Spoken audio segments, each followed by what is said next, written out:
I'm going crazy, yeah. Little freak, little freak, little freak. I need a real freak, yeah. Shot o'clock, body shots, it's getting hot.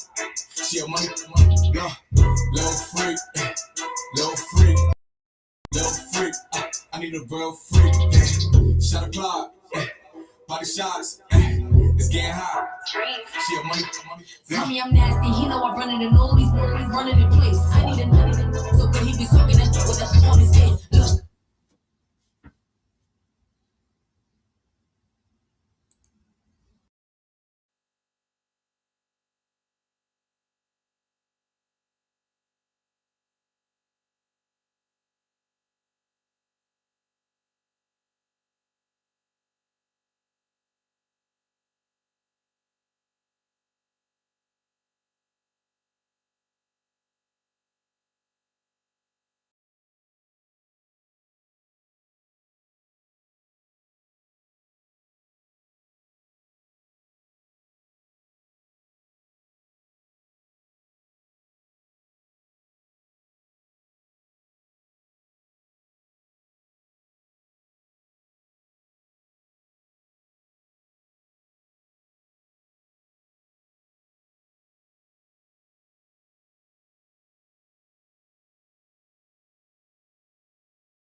Yo, Dallas, Fort Worth, Texas. Those of y'all in the state of Texas and abroad, what's up? It's your boy Paul Miranda coming live and direct from the box.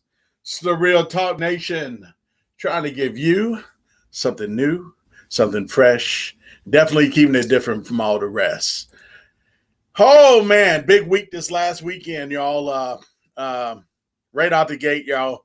I got to tell you, we've got a pretty good show that's getting ready to hit you guys today. I'm just going to go through my normal checkpoints right quick. Let's hit these refreshes right fast. Bear with me. Tonight's show is going to be hot. Man, I'm excited about having boys basketball head coach from OD Wyatt, my man DeMarcus James, is going to come chop it up with us in about 10 to 15 minutes. Just trying to make sure everything just went through correct with him right fast. Hang on a second. Just trying to check these other checkpoints right quick. Let's see here. Click that right there. Let's make sure we're good here. About having all right, boys, we're good there. Basketball head coach from OD Wyatt, my man DeMarcus James, sound off. I'm sorry, is going to come chop it up. Like I said, y'all, I'm kind of doing a lot of this on my own, right? I don't have no producer or anything because we Andre Poe brothers right over here right now. We ain't got all them big, fancy giveaways, if you will, about producers doing it and so forth. Eventually, we'll hopefully add something like that in the future. But right now, it's just me. I got to get this thing up. I got to get you guys to get out there and spread the word about subscribing to the Real Talk Nation on YouTube. My friends down in Houston, I'm kind of catching on when they say the race to 1,000. Yeah, I'm kind of caught on to who they racing with. And then they don't ever want to acknowledge me. So I'm starting to, I got to get in the race in, I guess, man. So I must be the guy that races again. I don't know. I love the show regardless. The guys in Houston do a great job down there. I'm not no hater. I'm going to tell you straight up, 12 to 2 p.m. Central Standard Time, man, the Chop Shop. Go subscribe to them as well. Great 2 hours of good basketball talk, anything. They cover everything, all sports. They do a little bit on the AAU tip and so forth. It just, for me, it's just not enough AAU talk. You know what I'm trying to say? So that's one of the reasons why we got the Real Talk Nation right now. All right. So let me just make sure. Okay, so we're good on FaceTime. Facebook, excuse me. Let's go check YouTube right fast. Boom. Let's make sure we're good here. Hang on a second. Facebook, excuse me. All right, we're good there. We're good on YouTube. All right, so don't forget, if you're on the YouTube channel, y'all, hit a thumbs up for me, man. Get a thumbs up for me on there. Like I said, I'm getting kind of new to this YouTube thing, man. So I'm still doing my homework, my study, if you will. All right, so let's go open the chat room. Golly, I'm sorry, y'all. Let's open the chat room up. My guy, Kevin Freightman, is the guy in there. Oh my goodness. Oh man, love you, KF. You my dude, man. I don't know why the other Houston brothers don't love me, down there.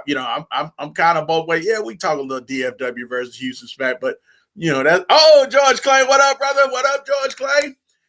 George Clay is my dude, man. I'm going to end up having to chop some stuff up with him in the future.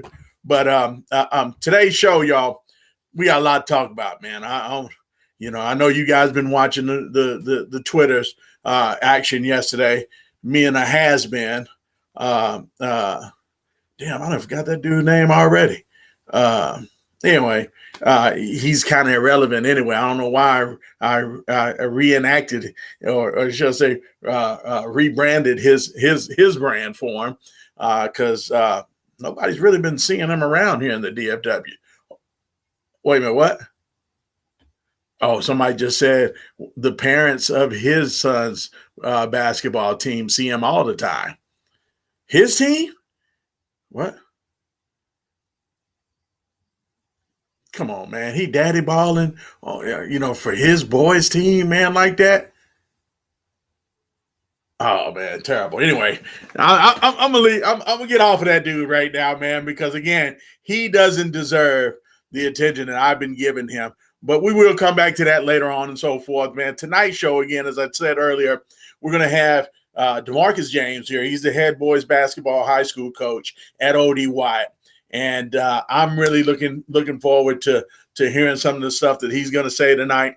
I see my boy Kevin Fragman in there talking about Julius Randle, a DFW product. I didn't say that, but a DFW product. Plano Prestonwood Christian Academy.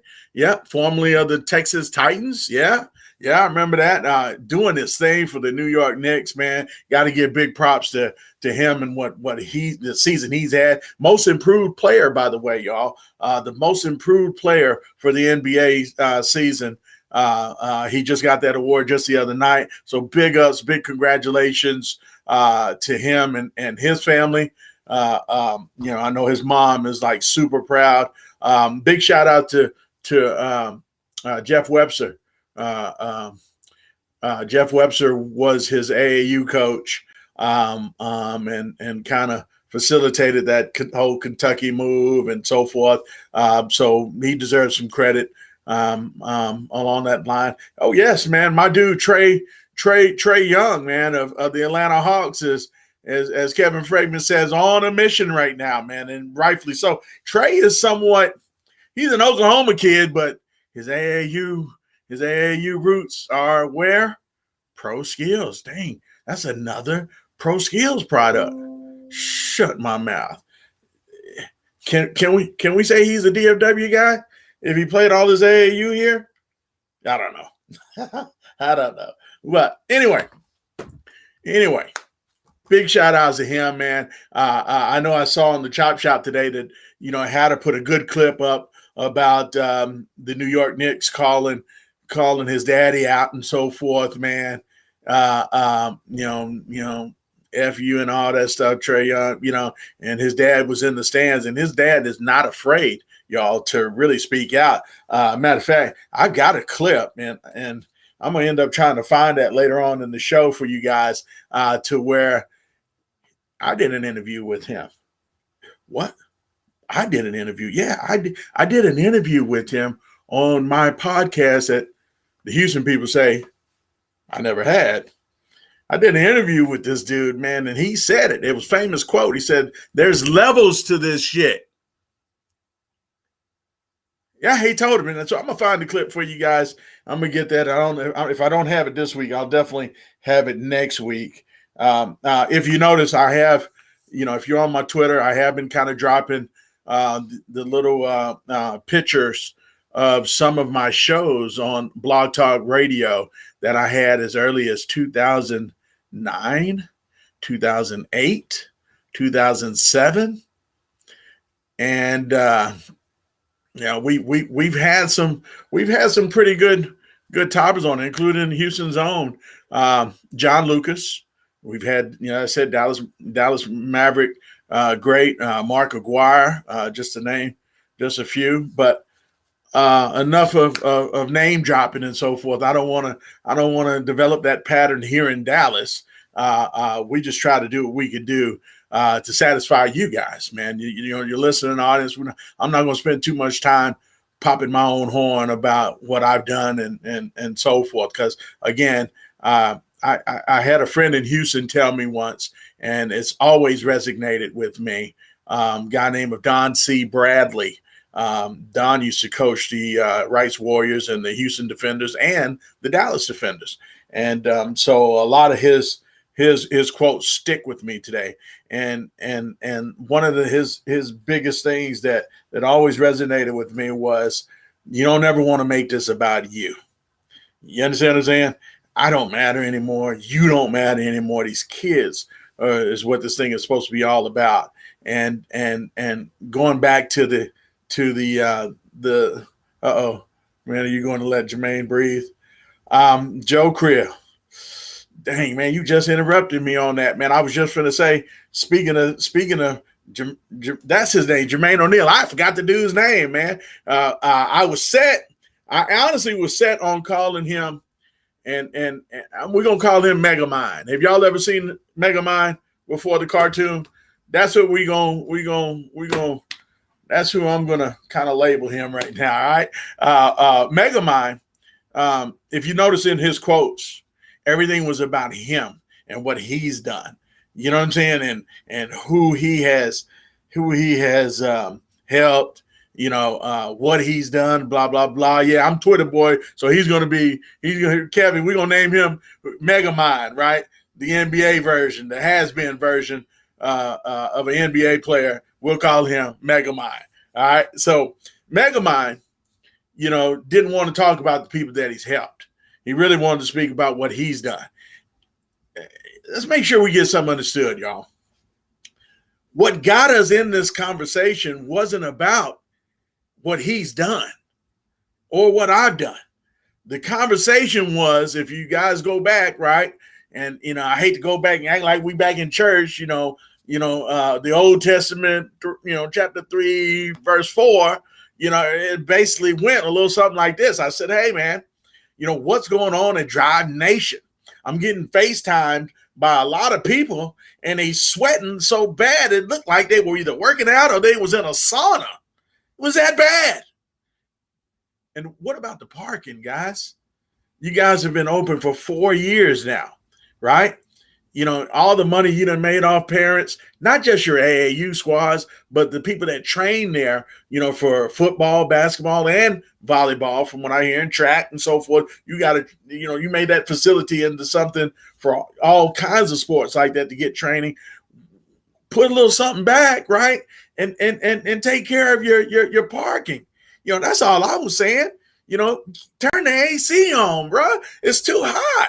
You about to kill folks in there. That's why I'm gonna tell y'all straight up. I went to Buff's tournament called Who Wants to Smoke, and I told him then, Buff, dude, I can't hardly breathe in here, man. There's too many people here, and it's too hot right now. It's, honestly speaking, y'all, that's a damn fire hazardous. Over there, hazard. If the fire marshal came up in that place, man, whoo, it'd be some people getting in trouble. And then, well, let me not even go there, because he thinks I'm against him just because I'm pointing out things that he needs to prove it. Some people just don't understand the word or the phrase constructive criticism. Now, because, we do our homework a little bit, we found out that Megamind, he didn't go to college. Megamind went straight from the pros, if y'all remember, and big kudos to that. You know what I'm saying? I don't think he's ever won an NBA championship or anything, but he made some good money, and kudos to that. You know what I'm saying? I can't take anything away from you on that, okay? I can talk about you in what you're doing today in my city, our city, DFW, because you're not from here, Megamind. Let's make sure you understand that first and foremost. And when you coattail on our backs, right, because you moved here and think this was going to be a cash cow for you, let's be real about that. Don't talk to me about who you trying to help. You know what I'm saying? Because, yeah, you helping, but you also getting help right back. So don't, how's my boy said right here? Let's bring this up right here. My man said, huh? What's that say right there, man? Is it going to come up? Money grab. What is a money grab, y'all? What is a money grab? Do the math. Do the math right then and there. I'm telling you, it's not hard to figure out. So don't come to me about who you helping, you know what I'm saying, and what you're doing for our community. Because, if you were giving it from the kindness of your heart, as I said religiously on Twitter yesterday, then me and you wouldn't have no problems on this. If I wouldn't be hearing the stories about $250 fees for everybody in your organization, you and I wouldn't even have this conversation. If I wouldn't be hearing all this stuff about all the gear that your son's team I don't remember how old their team is either, by the way, but the youngins, they got more again than the varsity team got. They flying around to Mexico and all this stuff. You know, man, I'm telling you, I know so much crap about Dry Nation right now that I'm swear to God to you guys, you would think that I am a fly on the wall wherever he is at right now. That's how bad these people are talking about him, his own people right now. You understand what I'm trying to say? And me trying to be the nice guy that I am, right? Saying, hey, here's another brother trying to follow the I've been listening to Robert Hatter for a while, these last few weeks. So I've been kind of be on the brother tip, if you will. But this is how the brother do you. You understand what I'm saying? When you try to help correct some problems that a brother have, he's too ornery. He's too proud to listen to a guy like me. You understand what I'm saying? That's why brothers just can't get along in this business right now. Because the uppity brother think that they don't have to listen to nobody. You know what I'm saying? I got skin on the wall that dates back to when Jimmy King them were playing. Jimmy King with Plano East and went to University of Michigan and so forth. Y'all know what time it is on that. I was around in them days. This ain't my first time in this business, guys. I want to make sure you clearly understand what I'm trying to tell y'all right now. So you come to my city, bro.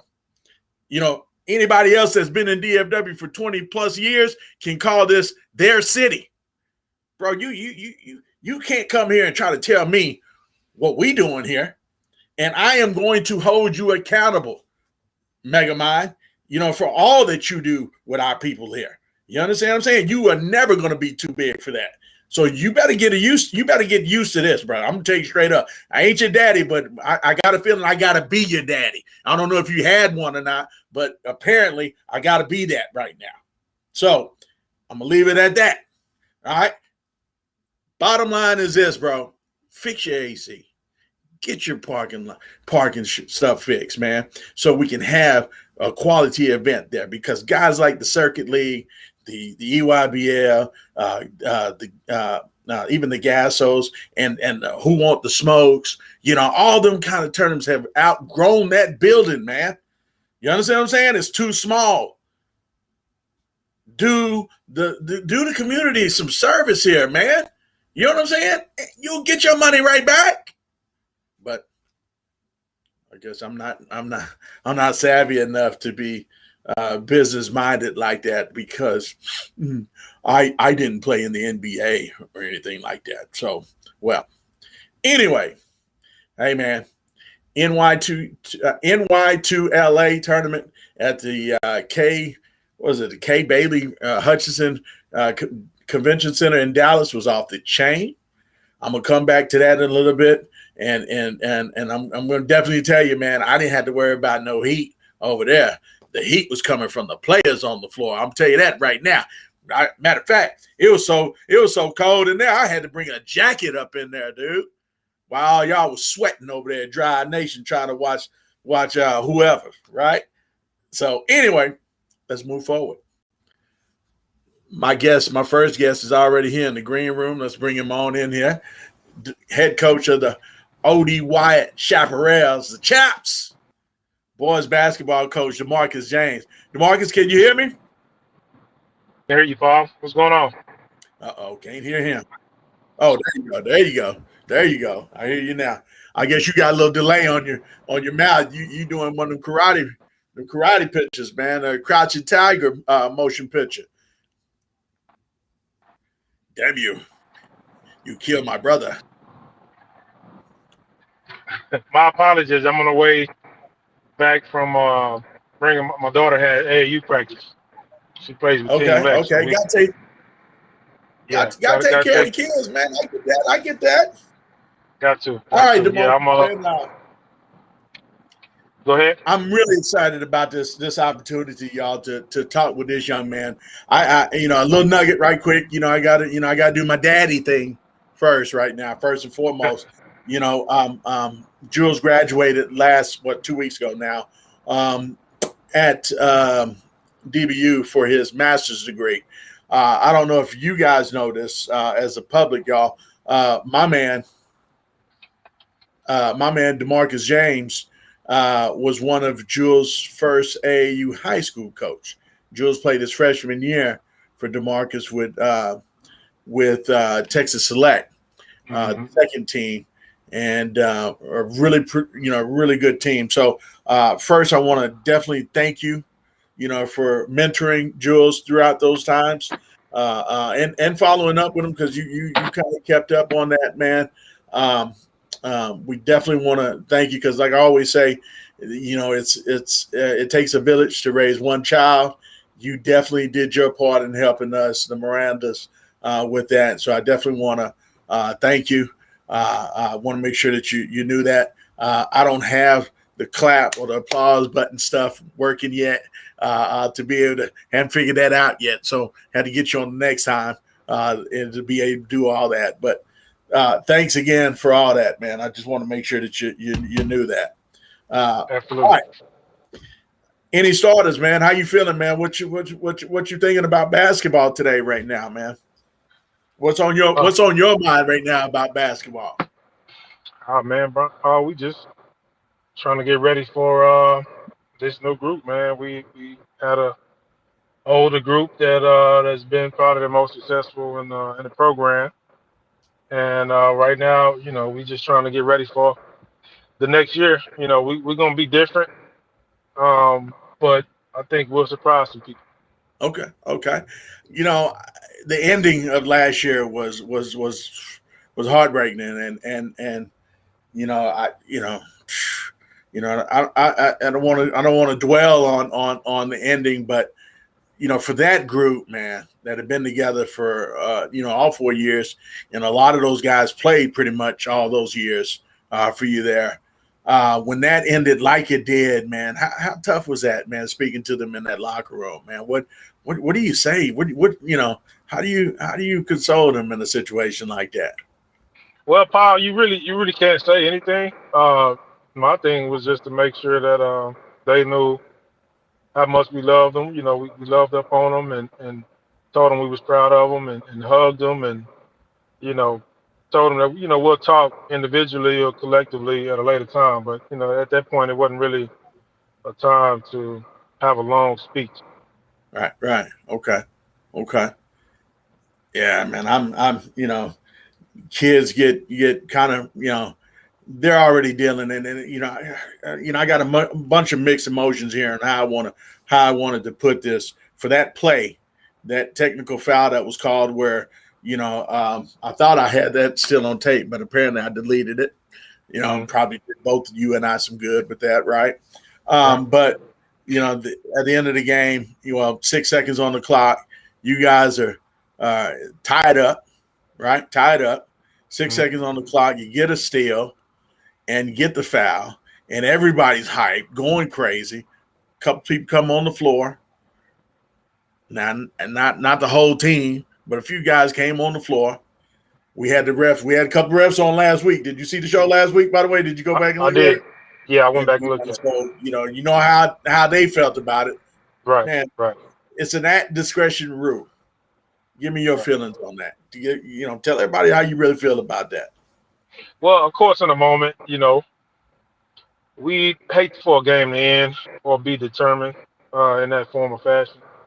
You would hope that the officials that were caught on the game would have spent a little bit more time together as a group in discussion and maybe came up with a different outcome. But at the end of the day, when you have time to dwell on it, I had that 24-hour rule. And if anybody saw my statement that I released online and interviews that I did afterwards, 24 hours after the fact, I had a lot of time to dwell on it and think about it and check the rule book and do my due diligence. Do my due diligence, and it's plain as day in the rule book that is at the official's discretion whether they could have assessed a technical foul or went with a warning. But of course, the way that it ended with the group that we had, of course, we wish we'd have had another chance at it, and the outcome would have been a little bit different. But Paul, at the end of the day, things happen for a reason. These young guys, it'll be something that these last 4 years, period, will be something that they won't ever forget. Yeah. They'll have lifelong memories and the lasting friendships and bonds that can't be broken because we had a lot of success over 4 years with that group. No doubt. No doubt. And at the end of the day, the funny thing, Paul, I immediately went to go support other guys and girls in playoff games, and you could see the impact like almost immediately. It was almost eerie. Right. The kids getting up celebrating and the assistant coaches making fences like it was, how the coaches make the fences when there's a fight going on. They were making fences just on celebration. Right. Right. So like the official said that were on last week, that stuff that happened, especially that play in particular, there's no more discretion going to be involved. It's just immediately going directly to a technical foul. So that's all we can ask. No more gray area, just black and white. We'll live with it and we'll adjust. All right, because that was going to be my next thing. I was going to ask you how cool are you with that as far as the new attitude? It sounds like to me though, there's going to be a lot of uptight referees. Really, throwing the tech up real quick come next year, man. It's kind of like, we've been raising a kid all his life and wait till 18 to expect him to change something. You know what I'm saying? And so this is going to be real interesting on that. Hang on a second, let me put that like that. I'm sorry. All right, so I'm thinking about how it ended for that group, the area that those kids come from to get because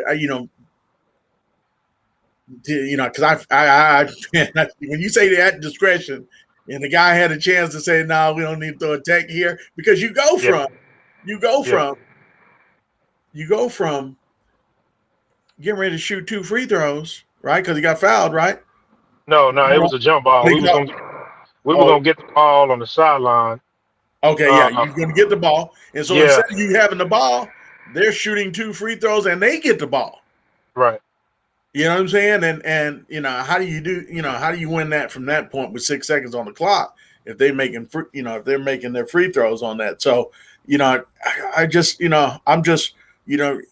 wondering, I know you said, hey man, we had to show a lot of love and all that, man, but what do you tell, seriously, days after this? Because I know guys come to the locker room or to your office rather and chop it up and relive that moment and life lessons. This game is about life lessons, skills that we're teaching these kids every day, man. You know what I'm saying? What do you exactly say to get them through that, get them past that moment, man? Because they're already dealing with a lot of tough stuff in their own hood right now. You know what I'm saying? And to go through that, that's what I'm wanting to hit home on right there. I need to know what you selling kids like that. So I'll break it down into 2 different groups of kids. So first group of kids are the group of the guys that are graduating and going on to college or, up to the next level. So with those guys, Paul, this is, I'm one of those coaches, and I got this from my pops. I always learn from that last loss in each season. I've only been coaching for 7 years, so every loss over the last 7 years or so, minus this year, I learned something from. Because usually when you lose in the playoffs, it's going to be a culmination of things that you were dealing with all year that you didn't quite get fixed. Whatever weakness you have as a team, it always comes down because everybody can't win, and those things usually come to fruition in that last loss. This year was the first year that I can honestly say that I felt like we turned every stone as a staff. The kids were completely locked in and bought in from top to bottom. I felt like we did everything that we were supposed to do, and yet it still didn't go in our favor. And so with those guys, that was really my thing, and the point that I pushed across to them, just kind of let them know, hey man, this is a really huge life lesson for you guys, because I'm getting ready to step out into the real world and out of the high school realm and into the college realm. Yeah. Just to let you know, man, you may do everything in your possible power to try to attain and achieve everything that you want, and at the end of the day, it may not be for you. Right. It may not be in the cards for you. So, we go from that to just preparing those guys to getting ready to sign.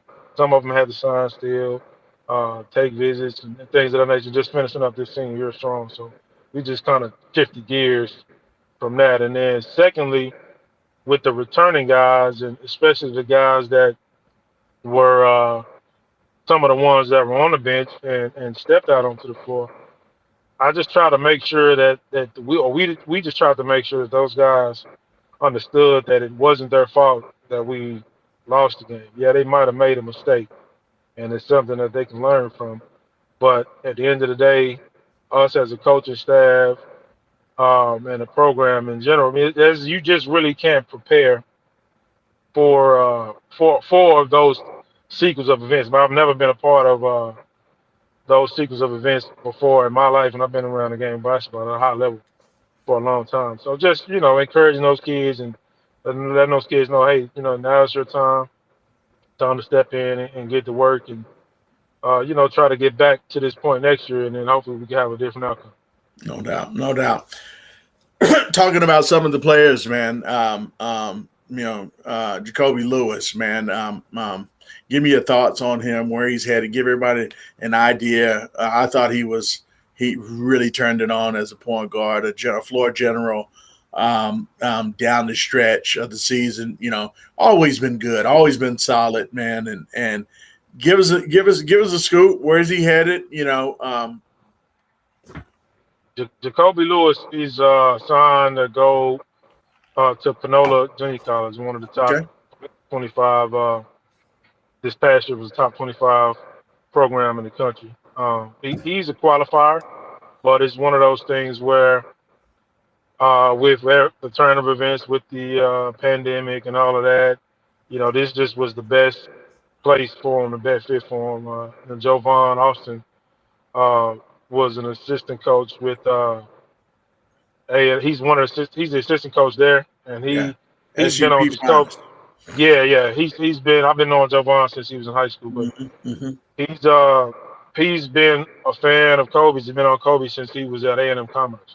Yeah. So he did a really good job of maintaining that relationship. And then he brought Aaron Smith in, which is the head coach. He brought him in, and they loved him early from the jump. So, my whole thing with Jacoby was, look, yeah, we could try to wait and try to push, but man, the way this thing is going, I told him this early, Paul. A lot of people don't know that he committed to them way back in October. He committed before the season even started. Okay. He was locked in and decided and ready to go. Okay. But with how everything we went this year with the recruiting and the extra year, and everybody hurt a lot of kids, and that was one of the ones that got hurt big time. Right. But Paul, I honestly think that he is going to do, because his game translates to any level. The way that you see them play with us, the high school team, is going to look even better when he gets around bigger, stronger, faster, more talented guys. Because his game is his game. He's very similar to Jules in the sense of he can play. I have no doubt he can go play with anybody. We had Jules. We had that second 17th team, but we was popping them first 17th teams on the circuit. So Kobe, I had the same confidence in Jacoby. And he's gonna do well. He'll do well for them. 1 or 2 years, however long it takes, and then I'll foresee him, getting up to somewhere on that Division I level and doing his thing. I always said that, I liked him. I just felt he just had to get a little bigger. You know what I'm saying? And I'm talking about weight, talking about muscle.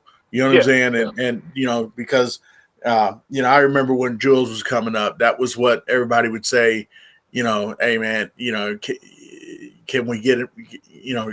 Is he easily moved off his spot? At that size, you know what I'm saying? Right.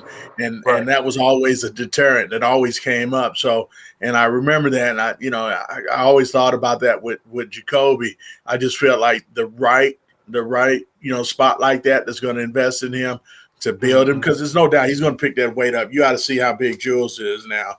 It's just the college life just.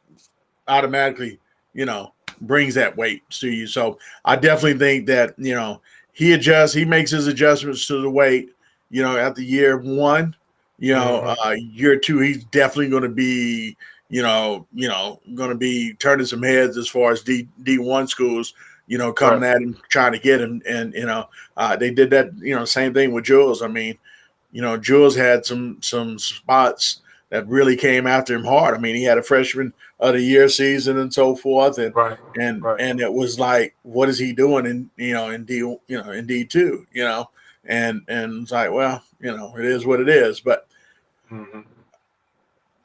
I love Jacoby's game, man. And, thought he was a great floor general. He led you guys. He ran your stuff. You know what I'm saying? He did what it took to win games, and that's what I always loved about Jacoby. My other guy, Marcel. Yep. McCreary. Man, I fell in love with that dude at the holiday tournament his junior year. Yeah, him and Chris Fields, I think it was, for Dunbar. Yeah, they had dropped 51 and 53 points in one game. I was like, Jesus. What? How'd that come about with that kid, man? I mean, he just exploded, and ever since that night, he just took off. He ended up being one of your top offensive performers, even as a junior. At that point, tell me about him. Where is he headed? Where's he headed? What was his recruitment like and so forth? Give us a skinny on him. Yeah, Marcel, he's signed to go to the Air Force Academy. He's going to be at the prep school for that first year. A lot of people don't know he's a young senior. He's really supposed to be in his 22 class. He turns 17 he turns 18 at the end of August. So he's the same age that there's a lot of those top guys that's in his 22 class around here. So man, we should have had him post grad then. Yeah, well, I mean, him going to the academy and getting that post grad year at the academy, because they send those guys. A lot of those guys they send them to the post grad. Well, they got like 4 or 5 teams, man. Let's make sure we know that too. True. That's true. So I think that's gonna benefit him, man. I think he's gonna be one of those guys that's gonna look up. You'll look up in a couple of years, man, and he's gonna be all conference in the Mountain West because he can play. He can play, man. He can play. And once he continue to get his body right, and getting more and more of the college basketball shape and keep slimming up, I just think his game translate for one in that system. And for two, just on the collegiate level, I think just he's one of those guys, man. He can get it at all 3 levels. Get your bucket at all 3 levels. Great mid-range shooter too, man. Which you definitely have to have. And when you got a guy in that kind of body that can shoot that mid-range, from the free throw line, extended, he even popped the 3. You really got a chance, and he definitely gave you a chance game in, game out. Right. Bobby Get Buckets Flowers, man. Talk to me about Bobby, man. What's Bobby up to? Where right can now, I see him at next? Right now, he hasn't signed yet. Okay. We've been working on him diligently, trying to get him locked in with somebody. He's one of those kids that this whole pandemic, this really is hurting him. Right. Because one, he did everything we asked him to as far as sacrificing on a really talented high school team. So his numbers, aren't as good as some other guys at schools that weren't as successful. Right. But that doesn't mean he can play. He could play. He could have easily been a starter on a different team and put up the same type of numbers that Jacoby or Kendall or Marcel put up this year. But I think at the end of the day, he'll land in a good situation where he just needs opportunity. We'll get him a situation where he can get opportunity. And once he gets that opportunity, he's gonna do what he needs to do. I don't have any doubt about that. I remember a few years ago, one of the kids that we were all high on, like tremendously high on, out of that group. was going in between football and basketball. Damon Gentry. Yep. Right. Yep. What's my man up to right now, man? Give me the skinny on him right now. Junior, man, he signed with New Mexico, University of New Mexico. Basketball or football? Football. Okay. Football. Okay. So he was one of the top guys coming out of Fort Worth football-wise. He signed and played safety, I believe. DB or safety, one of the two. And he's set to, I just talked to him the other day, he's set to leave sometime early June to go down and spend the summer and get in the weight room and try to get acclimated to that system. So yeah, football was his first love, Paul. I thought if he would have really focused in on basketball a little bit more, he probably was one of those next ones. Like you said, he probably of this whole group was the best one coming in. Man, freshman year, middle school. Yeah, he was killing. Yeah, he probably was. He showed a lot of promise.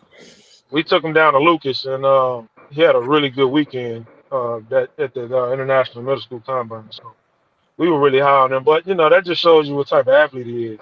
Mm-hmm. He probably, had he focused on basketball, would have been a mid-major, mid to high Division I basketball. I thought so, for real. Yeah. I really thought so. And he ended up being the same, as in football. So he's one of them throwback type athletes, man, that, whatever he focused on, he's got a chance to be really good at. So no, he's gonna do well. He may have a chance to be playing on Sundays, man. I think he's that good. That's awesome. That's awesome. Definitely hope so. I'm a big fantasy football player. And sometimes I can be a homer picking the guys that I know. So anyway, right. Definitely would like to have them on my team called the Hater Herders. Absolutely. Yeah. That's a bad fantasy football team. Their owner is crazy. Yeah, that would be me. All right. What's next for you guys, man? I mean, what's the district looking like over there with you guys, man? How you really feeling about, who's going to step up? Who you expecting to step up? Give me the skinny on OD Watt. Well, Paul, a lot of people may feel like since we graduated a lot, we may fall off. Going back to the back of the bus, huh? No, I don't. I don't agree with that at all, Paul. We at this point, man, a lot of people don't know, but even before Jacoby and them got there, we were the head coach. We were tenured there for 3 years, and we were building and establishing that culture at that time. And when Jacoby and them just came in as freshmen, they had a senior group that we sent 3 or 4 guys to college with that group, and those guys in college now still playing at the Division II level, NAIA, and things of that nature. So we've been building this program since 2014, and at this point, we've got it to a point to where these guys that are returning, they are motivated by continuing, the tradition that we've set. And these guys have been working really hard. And Paul, one of the kids that I think is going to step up big in a major way is the kid that I remember we were at a tournament and you pulled me to the side and said, "Hey, man, I just watched the kid that said he was coming to you by the name of Quest Mackey." Yes. And Quest played huge for us this year and blended in tremendously with those upperclassmen. He was just a 10th grader this year. Yeah. But probably started about half the games. Most of the time came off the bench and played big. But I think he's really gonna have a come out party this year as far as stepping into that lead Batman role. He's Awesome. already done so in a lot of the spring leagues. So now I think Quest is the main one that you can look out for. And then we got a few other guys. Dwayne Bradley had to sit out for us because he transferred, and he had to play JV this year. But he's going to be a senior, 6'4", 6'5", beast on the inside, who I thought if we would have had him this year would have really pushed us over the top because we didn't have a guy like that on the inside. But, things happen for a reason. But he's going to step in and be one of our leaders. And then another guy by the name of Julian Willis was our shooter, about 6'1". He came in and hit a lot of big shots in the playoffs. He's going to step in. And then we got a whole slew of other guys that were we had really good freshmen and JV teams and guys that had to sit out that moved in and things like that. So we'll be fine. You know, we'll be different. We won't be the same. But we'll be fine. I think. I think at the end of the day, you'll look up at the end of the year and be like, dang, well, I thought y'all told me that ODY wasn't going to be good this year. They were going to be at the bottom. No. And you look up, you know, I'll tell you one thing. I don't think a lot of people gonna want to see us across from, you know, we get to the playoffs. No doubt. No doubt. Yeah. No doubt. One thing we know, you know, you can coach, and you've got to, because it's in your genes, man. You got a bloodline there that's just, you know, just hot with coaching in the blood, man. You know, a lot of people may know this, a lot of people may not know this, but legendary coach Rob Wright is your father. Yep. Rob coached at Dallas Carter, was also an assistant at University of Texas and TCU, just to name a few. I actually coached with him at his first gig at Bi-Story Middle School, Yep. 7th and 8th grade, and I was his assistant coach, man. And so he's like royalty with me. Give me an idea, man, because also a lot of people don't know this. This dude was pretty much, you know, kind of like the godfather of AAU, you know, Yep. because it wasn't AAU. At first, it was BCI, and Rob Wright brought that Yep. to DFW, which kind of really was state of Texas, you know, because they don't play basketball in Houston, you know. Give me the scoop, man, on what it was like as a kid coming up. You know, did you always, you know, aspire to be, you know, a coach because your dad coached? Let me know on that. Well, honestly, I never thought I was gonna be a coach. I was just like any other kid that loved basketball coming up at that time. You know, I had NBA dreams. You know, just like most kids. So, Right.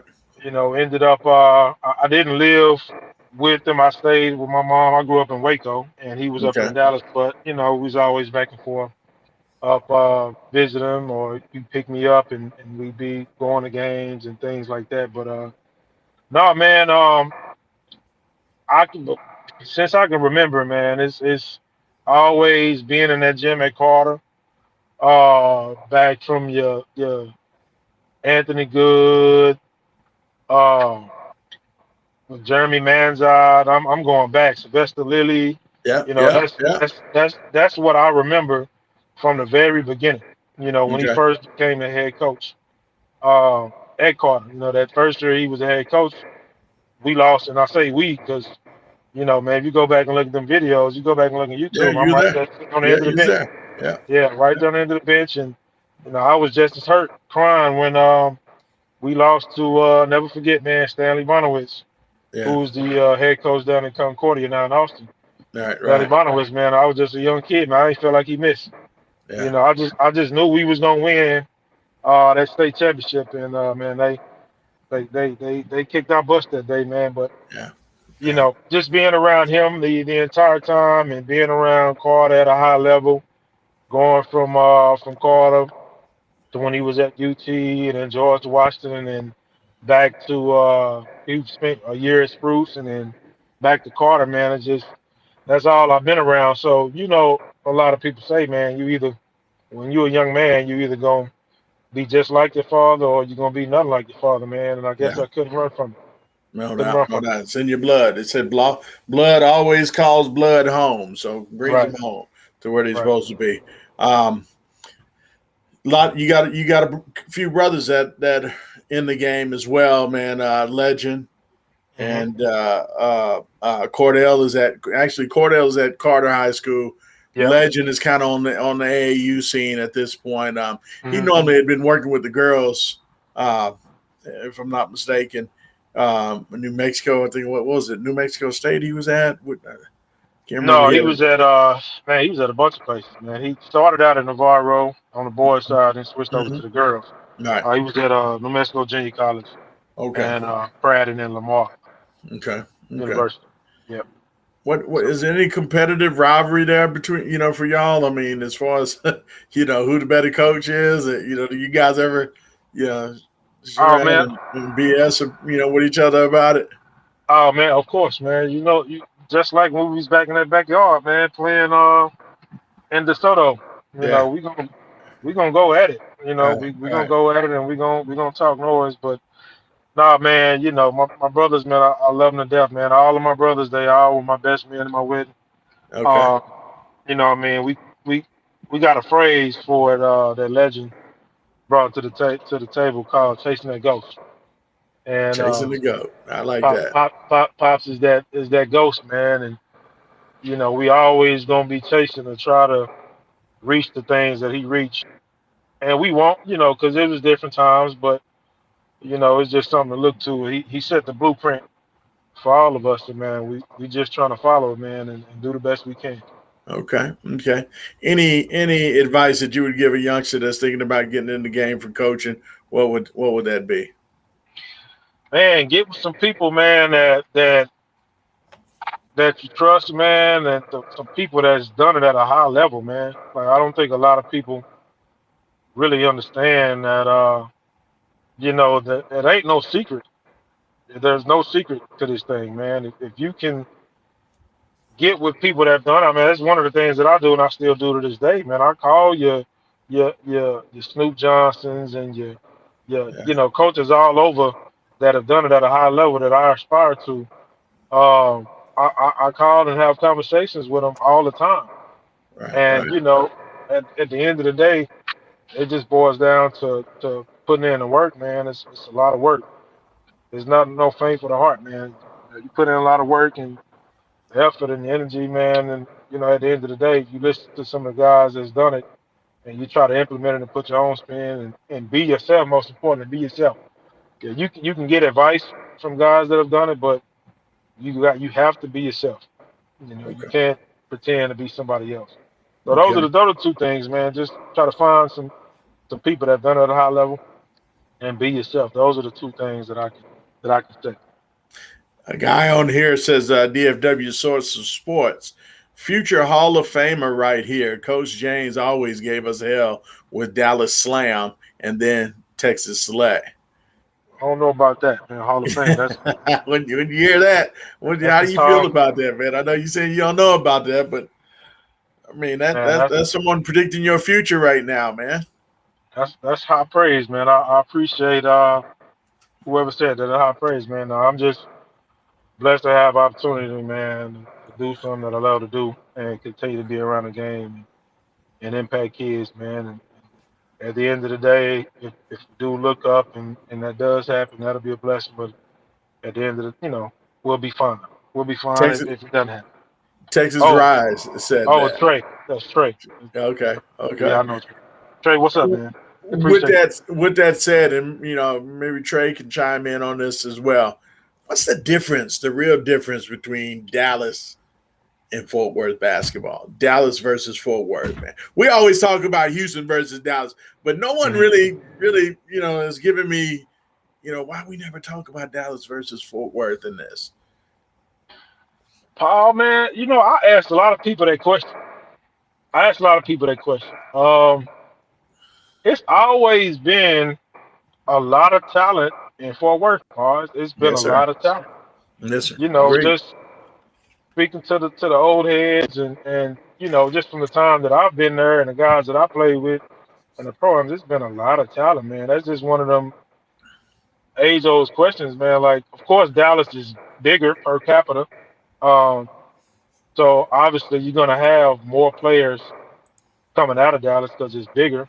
But I just think Fort Worth has just been one of those slept-on cities for those that don't know. For the ones that do know that it's always been players that come to Fort Worth. So it's Yeah, yeah. it's just one of those things. I just think it's a natural thing with Fort Worth being the smaller of the two per capita, and most people coming through Dallas is just it's a natural thing. But nah, Fort Worth, man, Fort Worth has always had talent, and I'm just glad that we've over the years been a part of shedding light on it. I'm gonna don't know if I ever told you this, but I've got a bag, right, of just nothing but topics, right? Mm-hmm. And because I'm kind of preparing for later on for this show, right? Until I really get the viewership up and so forth. I've Right. I've got a bag, and I know I've got a topic in there that's really going to talk about Dallas versus Fort Worth. Mm-hmm. What's the issue? You know what I'm saying? And I think that's going to be a good roundtable discussion. Have guys like yourself, Texas Rise, Brackle, Mm-hmm. Brackle, Tommy Brackle from North Crowley, my guy at I cannot think of his name for nothing at Trimble Tech. Ivory. Wendell Ivory. Yeah, Yeah. Wendell. Yes, that's it, Wendell. And kind of have that discussion. Why is it so different? Why isn't Fort Worth? Because I don't want to just make it sound like I'm throwing shots at Fort Worth or anything on there, but they're behind the Dallas teams. For Yeah. some reason. Why is Yeah. that? How did that happen? Dunbar used to be the killers. You know what I'm Right. saying? Used to own this Metroplex. Yeah. When did it change? Why did it change? I'm gonna have a show just about that one day. And so I'm prepping you right now because I want you to think, put some thought process in there. I know you were younger for that Right. part, but I Right. think if you could talk around with some of the old heads out there, I know Dunbar has a good following of older people as well as OD Wide. I mean, I'm sure you got some following as well because a lot of those guys they still breathe this basketball stuff and they just can't figure it out as well. Why is Absolutely. it that Dallas is so far ahead? And I've got a couple of ideas of why, but I want to kind of end up saving that for that night. So I just wanted to see what you thought and why that was at that point. But But I'll that's say one thing, Paul. Mhm. I will say this.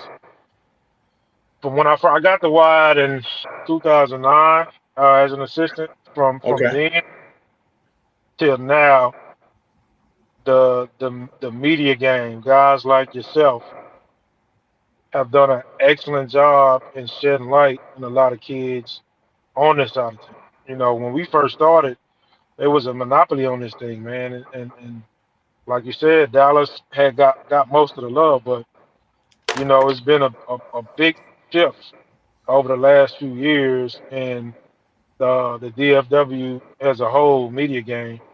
And they've been doing an excellent job of shedding light. And I want to shout one of my guys out, Kevin Bradley, that does Hoop Association. He's Yes. one of the newer guys. KB. Yeah, he's one of the newer guys that is Fort Worth based that has been doing a good job of getting out there Hell of a doing. job. Yeah. Hell of a job. So no, I want to give kudos to you, Paul, and kudos to all the guys that do what you guys do because y'all have been shedding a lot of light on Fort Worth, and it only can continue to get better. We're trying to do what we can on that, man. I know I know that you guys got a couple of guys out there like KB, man. KB has been grinding hard, man, and he's got a couple of events that I definitely want to feel like that I can. Wow, I'm looking at my next guest and I can't see her face. I don't know what's she doing, but there's a couple of events I need to get to out there, man, with KB and a couple of other guys out there that for this spring and summer and going into the fall. I got to make some things happen out there, man, because they are. I think, honestly speaking to you, we're not shining enough light on the Fort Worth kids, being realistic too, because and I don't know exactly why that is either. And I think because all the events are here, all the major events are here in Dallas, and you got one major event after another that's hot, and you got certain teams. We can't see everybody because this team is playing that team, and you got to go see that game, or a couple other teams are playing. It's just so hard. This Metroplex is just so deep, and Yeah. and just so hard to and I think that's why the Fort Worth kids get missed out on a lot. But KB, man, big tip of the hat from me to him, man, how he's done things. So anyway, I want to move on that. Parting shots for you, brother. Anybody you want to thank? Anybody you want to, as far as to help get you here, your parents, go ahead and drop it, man. This show, your time. Oh man, I'm just showing off my mom's pictures, but my mom and my dad, man. My mom, first and foremost, she, cracked that whip, man, and got me to where I am, and then of course, my dad, man. I talk to Pop like every other day, man, and he's helped me tremendously over the years, man, as far as coaching and just life in general. And man, Paul, man, thank you for allowing me to come on the show, man, and speak my truth. And I First look forward time to of many. Yeah, yep. Many more to So come. everybody, man, just you see me in these gyms because I'm in the gym to speak. Tell hello, man. I'm an easygoing guy. I'm an approachable guy, man. Just thank everybody that support, and hopefully we continue to do good things, man, and get down the road a little bit further. All right, here we go. All right, so DeMarcus James, y'all I definitely want to thank you for coming on with us, giving us a little insight on the program, what you guys got coming. Like I said, I look forward to watching you guys in the 21-22 season. A lot of new faces, man, and I'm definitely excited about that. I do appreciate, like I said, you coming on, man. Tell everybody I said hi to fam, and we'll get at you another time, brother. You be careful. Okay, Pop. Appreciate it, man. Have a good one. All right. You too, man. There he is, my guy, head coach DeMarcus James of the O.D. Wyatt boys high school basketball team. The Chaparrals had a disappointing loss, man, in the playoffs to Timberview.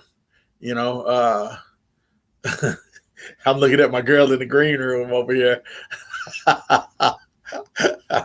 Oh, the glamour girl is about to come on. With enough said, let me just go ahead and bring her in right quick. Dara. Hello, Pop. How are you doing? Beautiful. You good? You good? I am great. I'm blessed. Beyond all blessed, right. So, yeah. All right. How are a you? lot of people. I'm doing great. Thank you for asking. Mm-hmm. A lot of people are kind of been hitting me since this afternoon. Mm-hmm. So this is going to be interesting. Dora LeBlanc, give us the skinny on you and your son Isaiah first. Before you go off into, the bang. Till we, let's hold the bullets. Put the safety clip on first, right quick, before you start spraying everything out here. But give me the skinny, man. Let's talk about Isaiah. He's understanding with the Puerto Rican League, so forth. Talk to me about that. How's that experience been for you guys so far? Isaiah is doing great. He's blessed. He is in a great frame of mind. He got drafted in the first round, number 7. They had originally thought he was going to be in the second round. Okay. Turns out he got drafted 7, and it was going to be the first. But some things happened. So it was a tug of war between Ponce and Guayamo, and Guayamo ended up picking Isaiah, trading their shooting guard, and passing on their third pick in order to get Isaiah to make him the face of their program going forward. Awesome. Mm-hmm. What is that like for you as a parent? And I want to build this up a little bit, y'all. Mm-hmm. I've watched y'all's career from yay high on up. I mean, killer with Houston Hoops earlier in his career. He played with Griggs. I mean, the whole shebang. You guys played with some hitters, and Isaiah was a hitter. Yes, under when we had God First, and that was the middle school. That was between fifth grade summer all the way into 8th grade summer. Right. And his dad had them rocking and rolling. That was Tremont Marks, was on that. Tremont Marks. I said yes, Greg. I'm sorry. That's what I meant. Tremont Marks. I'm sorry. On that God First, between the 3-year span, we had Isaiah LeBlanc, my son. We had Tremont Mark. We had even Micah Peavy played on that team. We had Kahari Walker from California come out and play on that team. DJ Stewart. There was Antoine Norman. I mean, there was some amazing talent on there. And then, the big shoe guys wanted to come and pick them up, pick that program apart, because they're like, wait a minute, this independent team is getting too much fuss. Let me go and knock them down a couple of notches to do that. So who coached you guys at that point, God's First? Who was y'all's coach back then? No, it was my husband, Michael LeBlanc. Man, I need to get at Mike. Yes, because do you know that some of your favorite and very talented high school coaches in Texas actually use Michael? They run Michael's plays from God First. Oh wow! Yes. So I did a little research today, and come to find out, Mike was a pretty bad boy back in the day. And Houston Hoops. Michael was one of the founding and original Houston Hoops. He was on the first ever Houston Hoops team, along with his dad. His dad was actually a coach on that first ever Houston Hoops team as well. Okay.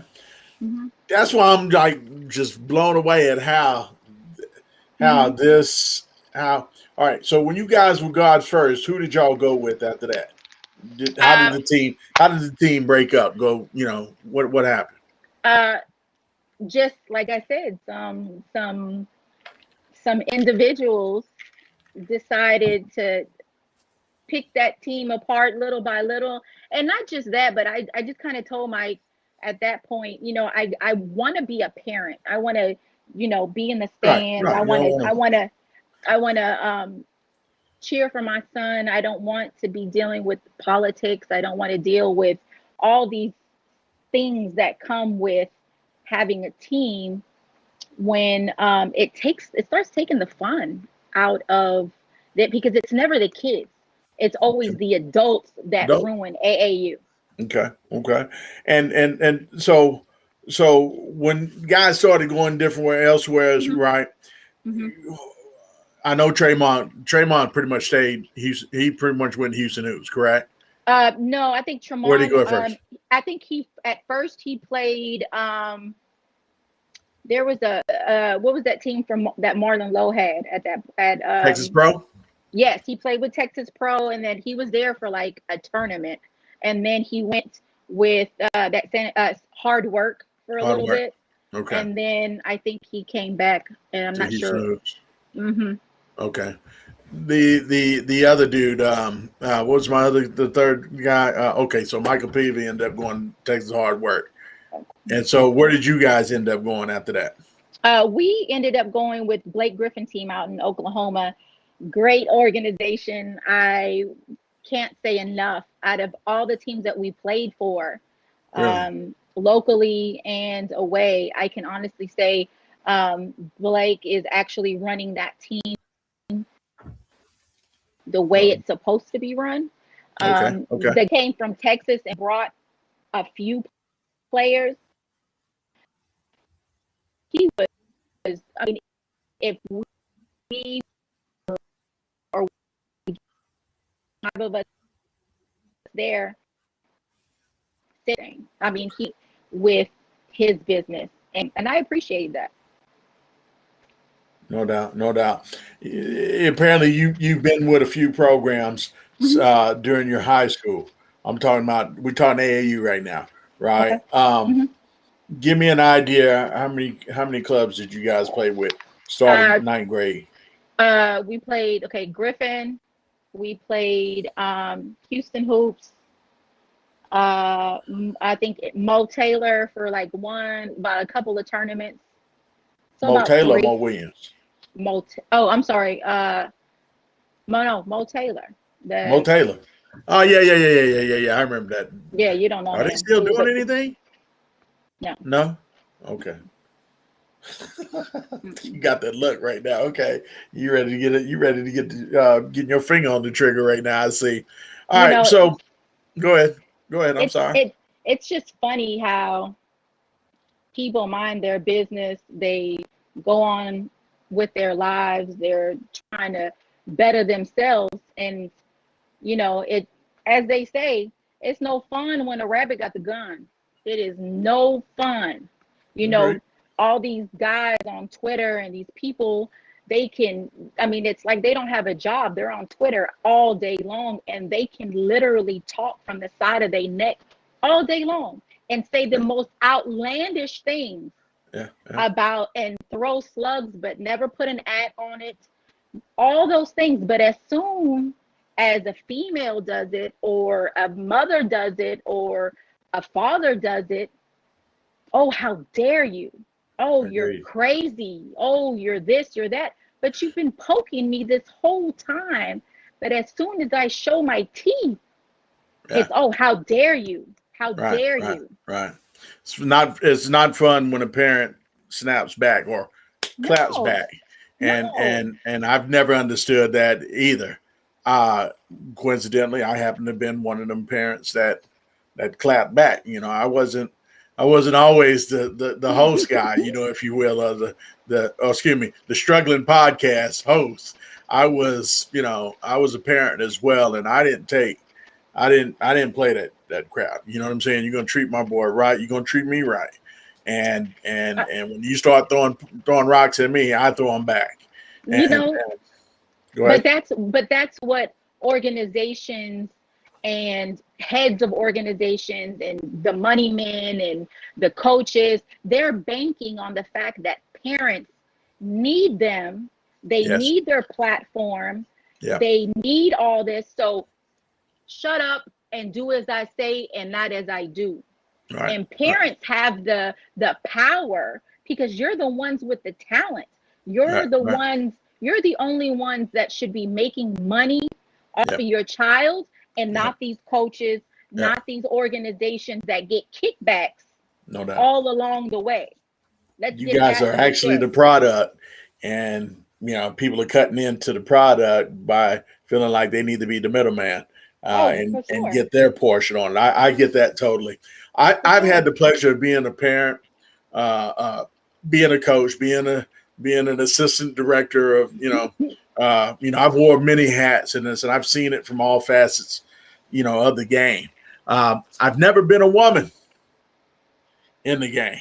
You know what I'm saying? And I remember when you first hit the scene, and I used to have these three-way conversations with Kellen Buffington and a guy named Charles Campbell. I don't know if you guys remember Charles Campbell from Hoop DFW. We were all supposed to come together as be the Real Talk Nation, by the way. And they was like, man, you see what Dora put out there, blah blah blah blah blah blah, And I was like, hey, okay, I like her. And he's like, oh, you would like her. You know what I'm saying? I was like, no. She's spitting some fire. She's, she's talking right.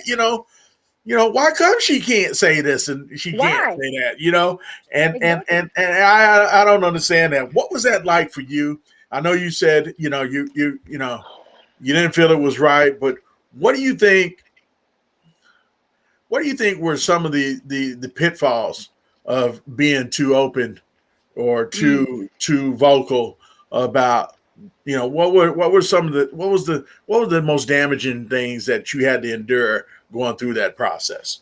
I can say the most damaging altogether was the effect that it had on Isaiah, because people didn't like me because I was outspoken and I said what I needed to say, or I felt like I needed to say it, or they didn't like his dad because he has a successful training business, he coached or he did whatever, and you didn't like him for whatever reason. So if you didn't like the parents, they took it out on the kid, and they blackballed him, they talked dirty to the schools. They did and it was an effort.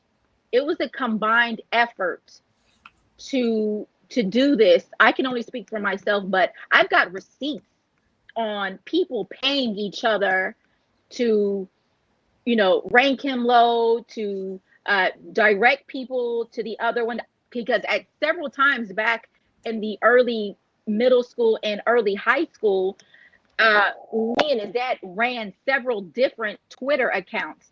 And what people don't understand is, if these Twitter accounts don't have people's pictures and images of who they are, that means you're talking trash and you're degrading whomever right in front of this person. You don't know who you're talking to. Yeah. So when people say, "Oh, I've never said anything bad about y'all. I've never said anything to a ranking service." You got it on another. Yeah, I have screenshots that will last me for days. Oh, God. Days. I have screenshots. These are some of your most prominent people, between bloggers, coaches, assistant coaches, high school, AAU directors. Let's just say I've got compromising receipts on a lot of different people, especially some that their wives might find very interesting. Woo! I'm not even gonna go in that one, but don't go on that embed, because I know a lot of people. What people don't understand is I ran nightclubs for 9 years. Okay. And that's where my kids kind of got their hustle from, because in Houston, I ran one of the most extensive and successful nightclubs. And we booked all the local talent. I mean, not local talent, but NBA players, clientele, entertainers, everybody. And I took what I learned in promo and marketing from there and moved that towards grassroots basketball. So we were the first to come out with highlight tapes and photo shoots and all these things. I remember that. That was one of the things that Kelly, Buffington and Charles used to always tell me. I'm like, oh, she said they innovative, that's for sure. Yeah, because everything I learned from nightlife, all I did was implement that in grassroots. Okay. That's all I did. Game changer, trendsetter. That's my kind of person right there. I like that. Yeah. I heard you say earlier, you were saying about Mike being a trainer and so forth, successful, and you got people that hate. And I'm having a similar situation I'm dealing with here in the DFW with my man Tony Hobbs, Bridge Basketball Academy. Hobbs, we with our. Yeah, you was at Faith Family with him. Yeah, so we're having that we're having that same thing, and I was like, damn, we are at the point in this game where brothers are literally hating on skill trainers now and their kids, and here it is in Houston. You guys are that same version of that, and I'm like, it's like I tell Mike. It's like I tell Mike. I was like, that's that black on black crime. I was like, we're talking about, how white folks do this, and this to us. But guess what? What do we do to each other? Yeah. What do we do to each other? We would rather tear you down than to build you up. Yeah. I was telling the Houston Internet Show that for years, and we're so busy talking about what we're getting done to, or what they doing to us, and we not spending time talking about what we're doing to ourselves. You know what I'm saying? And I love Hatter to death. That's my dude, man. He keeps me laughing. He's funny, dude. And don't get me wrong, his sermons are, he does have some very good sermons, but some of those same folks that he rock with, here, in the DFW, some of those same folk that have killed kids, and I have a hard time of you know what I'm saying? Because you can't say nothing wrong about them. You know what I'm saying? No, because they're part of their connection. Right. You know?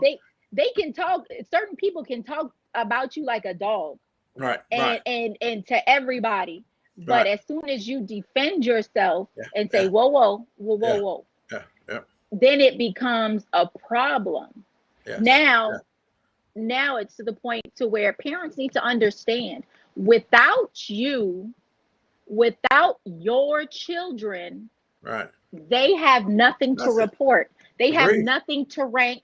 They have nothing to put on display for your $15 at the door and your $200 something a month and X amount of dollars on the road. They're nothing without your product. So before you look at joining a AAU team, I would advise every mother, because the mother's power is amazing. Mothers talk, and I would recommend for every mother to get with or speak to, communicate with a mother that has gone through this AAU process, that have been with some of these clubs, and say, what was your experience? What was your pros and cons? So they can be informed. Because if someone would have did that with us, babe, our journey probably would have been a lot different. I would have been a lot different, and I will definitely take ownership for some of the wrongs that I have done, because all it did was Isaiah suffered for it, but I will say it made him so much stronger. He was successful in Houston. We went to Dallas. He was successful in Dallas. Yes.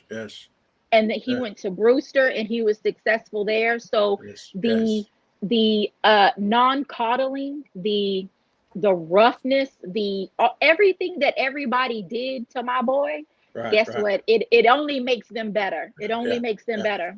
Yeah. I don't know if you know my path to where me and my boy had to come through, but Isaiah kind of went through the same. But I can guarantee you this, you know what I had to go through, the fighting off of, guys like Prime Prep and the Mo Williams thing, Team Texas. I even had, God bless Wes. Me and Wes are good today. I want to make sure everybody knows that. That's my guy now. Yeah. But we had some issues, and definitely, my mouth probably could have prevented some of that stuff. But, I used to always say, look, I'm a man just like you are. You know what I'm saying? And I'm going to be treated just like you want to be treated. And if you're not, then we're going to have an issue with that. Exactly. Definitely hurt my son. There's no doubt about it. I had some forces really going against that. But I always said this, and maybe some of you parents can jot this down, because if your son can play, you only need one school. You're only going to get to go to one school. They're going to take you. They're going to find you. And the thing is that you just gotta, be patient enough to deal with the nonsense if you're being, attacked like you and I and your family and my family were being attacked. But also, I don't want to make go ahead.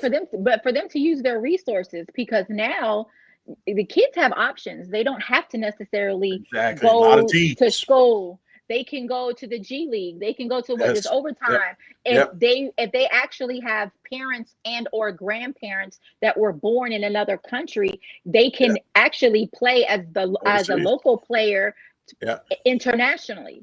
So there's a lot of different things. And Performance Training Institute in Houston, we are literally creating a pipeline for those students.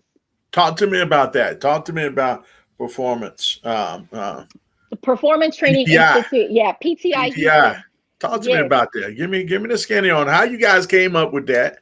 You know what I'm saying? What started you guys into that, and actually, why should somebody get with you guys? Actually, it was Mike. It was years ago. What people don't understand is Mike actually created God First when we were 22 years old, and he had the 16U team.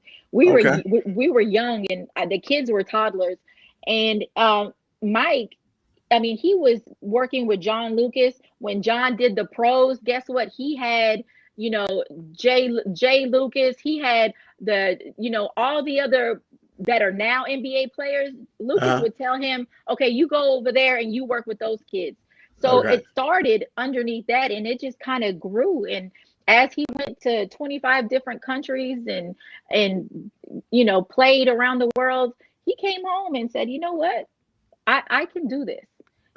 He believed in himself, and it took 16 years. People think that, oh, we went to Dallas and came home and hit a lick. We had a PPP loan, and we got all this, all this money, and he got a place. And I was like, what people don't understand, it's 16 years to sacrifice. What they don't understand is we went to Dallas.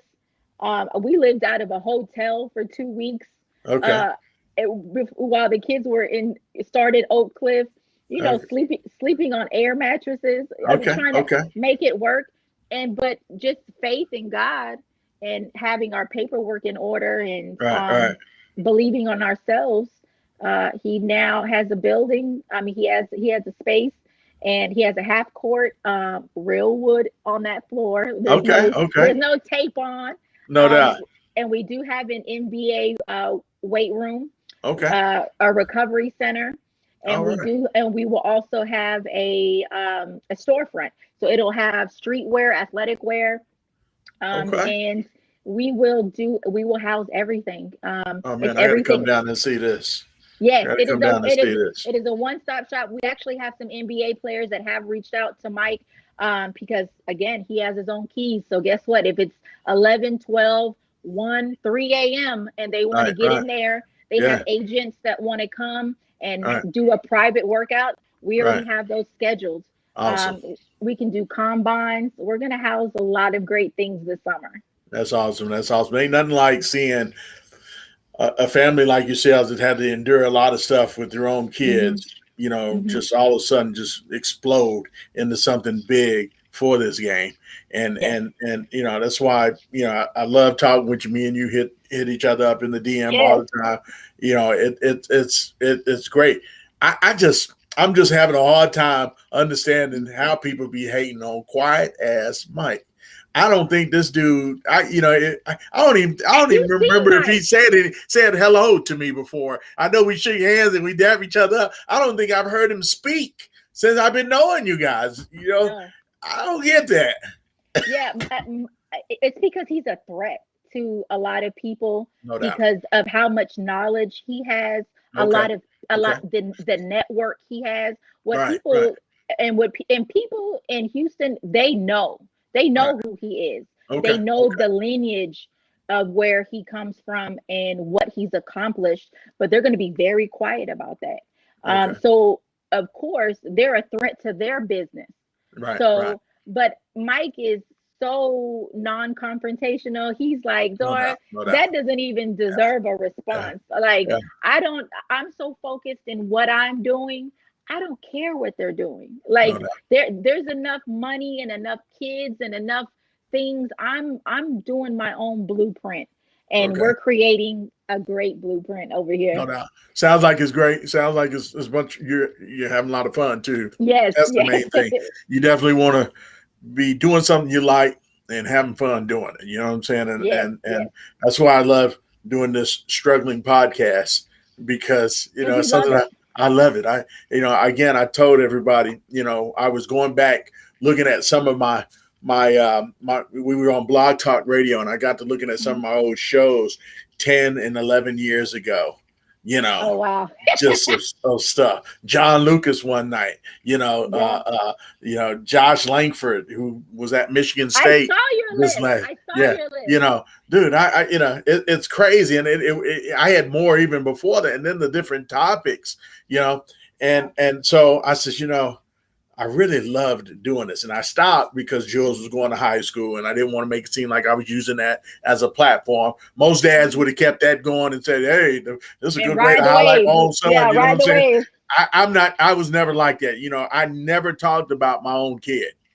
I talked about everybody else. My theory on that was if I didn't want to be one of them dads that was going to just, focus on his own kid, you know what I'm saying? Highlight his own kid. Ain't nothing worse than the person bragging on themselves. Talking about your own kid is almost the same thing, bragging on yourself. And so I says, I don't want to do that. I'm just going to cut shit off. I'll come back to it another day. And I did, you know what I'm saying? And I don't get me wrong. I waited a little bit, the Chop Shop is doing real well, and I'm a faithful listener to the Chop Shop still, you know what I'm saying? I love what they're doing. Great stuff. They just do different things than how I would like from my show to be. When they created that show, they someone, I'm not going to say who, but they actually asked Mike to be one of the hosts of the Chop Shop. Wow. Mike was like, Mike doesn't even talk in real life. That's what I'm saying. I mean, what's he going to, the first thing that just popped in my head on the cool when you said that, and I got to be funny about this. What's the Eddie Murphy movie where the dude's talking shit, in the jail and dude says something and the other guy's like, one dude, the heavy dude. What the heck? Yeah. Like, all he said was, and like he gonna whoop somebody ass. That's what you just made me think of. Mike just being on the show. So that's a fun fact. All right. So I didn't know that. That was good. I know he was a Houston Hoops legend. I think he went to UConn or something. And then he went to Vanderbilt. Vanderbilt, so let's go back. Okay. Now here's Isaiah LeBlanc, God first. When did he end up with Houston Hoops? It was here and there. I think we played. It was that summer when Dallas invaded the Houston Hoops when it was Tyrese Maxey and and they took over the hoops that one summer. Okay. It was that summer very briefly. We had Pena, the big guy from Dallas. Roberto. Yes, I mean we had a great squad back then. Okay. But what happened at Houston Hoops? So because normally I would think the organization, as Houston Hoops has been like one of the top. Again, Mike was one of the first ones, and to have his own son come back and play for you, I mean that's kind of like colleges not giving scholarships to somebody that graduated from their school automatically a scholarship. You know what I'm saying? Because you graduate. Some of the bigger institutions have that. SMU does. If you graduate from SMU, your kid. They're getting a great job. You would think that an organization like the Hoops would say, "Hey, this is one of our guys. This is a second generation player." What happened? Why didn't that work out with you guys? Or give me the skinny on it. I think to where like Isaiah's senior year, there was a lot of, as they say, politics. A lot of people had already made promises to certain people that brought kids on to that team. They were already in bed together at that point, and those 17-year guys, a lot of those guys, that was their final year. So let's just say if they fuck you, they fuck you. You know what I mean? I'm still gonna get these kids. I'm still gonna get more kids from this guy next year. So therefore, I'm gonna roll with the promises I've already made over here to him already. Okay. So I just think the quality.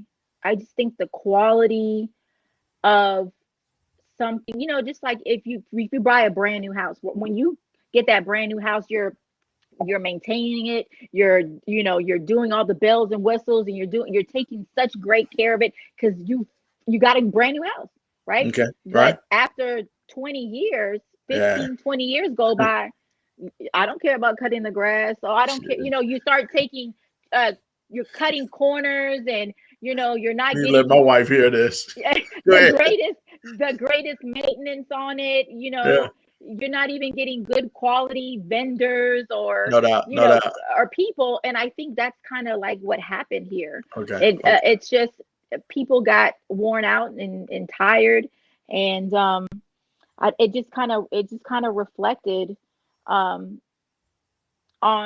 our final season. It just and then on top of, but what was great about it though is that team was, I think that team was the first team to ever make it to the Final Four in Beach Jam. Oh wow. Mm-hmm. Yeah, that's good. That's real good. Mm-hmm. Give me the skinny now. You've been on both sides of the fence: a shoe contract team, non-shoe contract team. Sure. High school. What's the difference? And is it really all that? The experience really all that as far as being a shoe contract? It definitely is not, because I know on our final year, a lot of the parents, there is some mothers that played with us on God First, and they actually did say when they checked them into the Roach Motel, and they said, you know what, I wish we were still with God First, because y'all actually y'all gave us quality hotels, y'all gave us quality events, quality everything. And look at us, we're staying at a Quality Inn, for Christ's sakes, and we got roaches everywhere, but this is a shoe company, so where's the money going? Because there's definitely money, but where is it going? Because it's not going to the hotels. It's not, they're feeding these kids pizza every single night. Where is the money going? Where is the money going? On top of that, are you guys, did you ever have to pay as far as your varsity? I know you probably had to, junior. No, you talking about like our final year? Yeah, your varsity team. Did you only play varsity 1 year, AAU? No, we played it all 4 years. Yeah, okay. Yeah. I'm not talking about high school. I'm talking about AAU. Yeah. Okay. So everything was taken care of as far as that is concerned, right? No. We didn't pay dues. Okay, we didn't pay dues, but for the hoops, we paid for our own flights. We paid for our own parents. What about kids? Yeah. Oh, the kids got taken care of, but there was certain parents that did get taken care of. Oh yeah, of course. The pro prospect, potential pros, or the ones that they were getting kickbacks for. Okay. Schools. So let's not leave that out. But and whoever they were tagging along, friends of the friends, and showing their Gucci shoes and whatnot. They were flying them. They were flying them out. Okay. What's your worst AAU experience? My worst AAU experience. It would have to be that Peach Jam Final Four with the Houston Hoops, most definitely. What happened? My son actually helped team. What'd you just do? Oh, her phone just rang. That just knocked the signal off.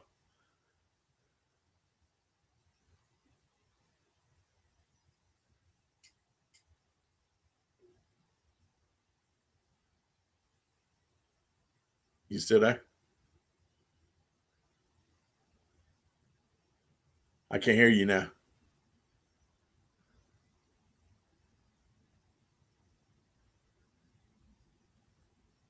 You there? Say something.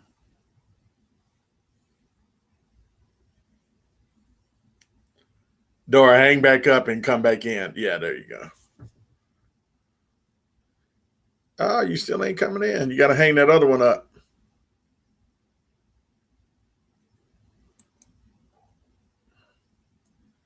Let's see.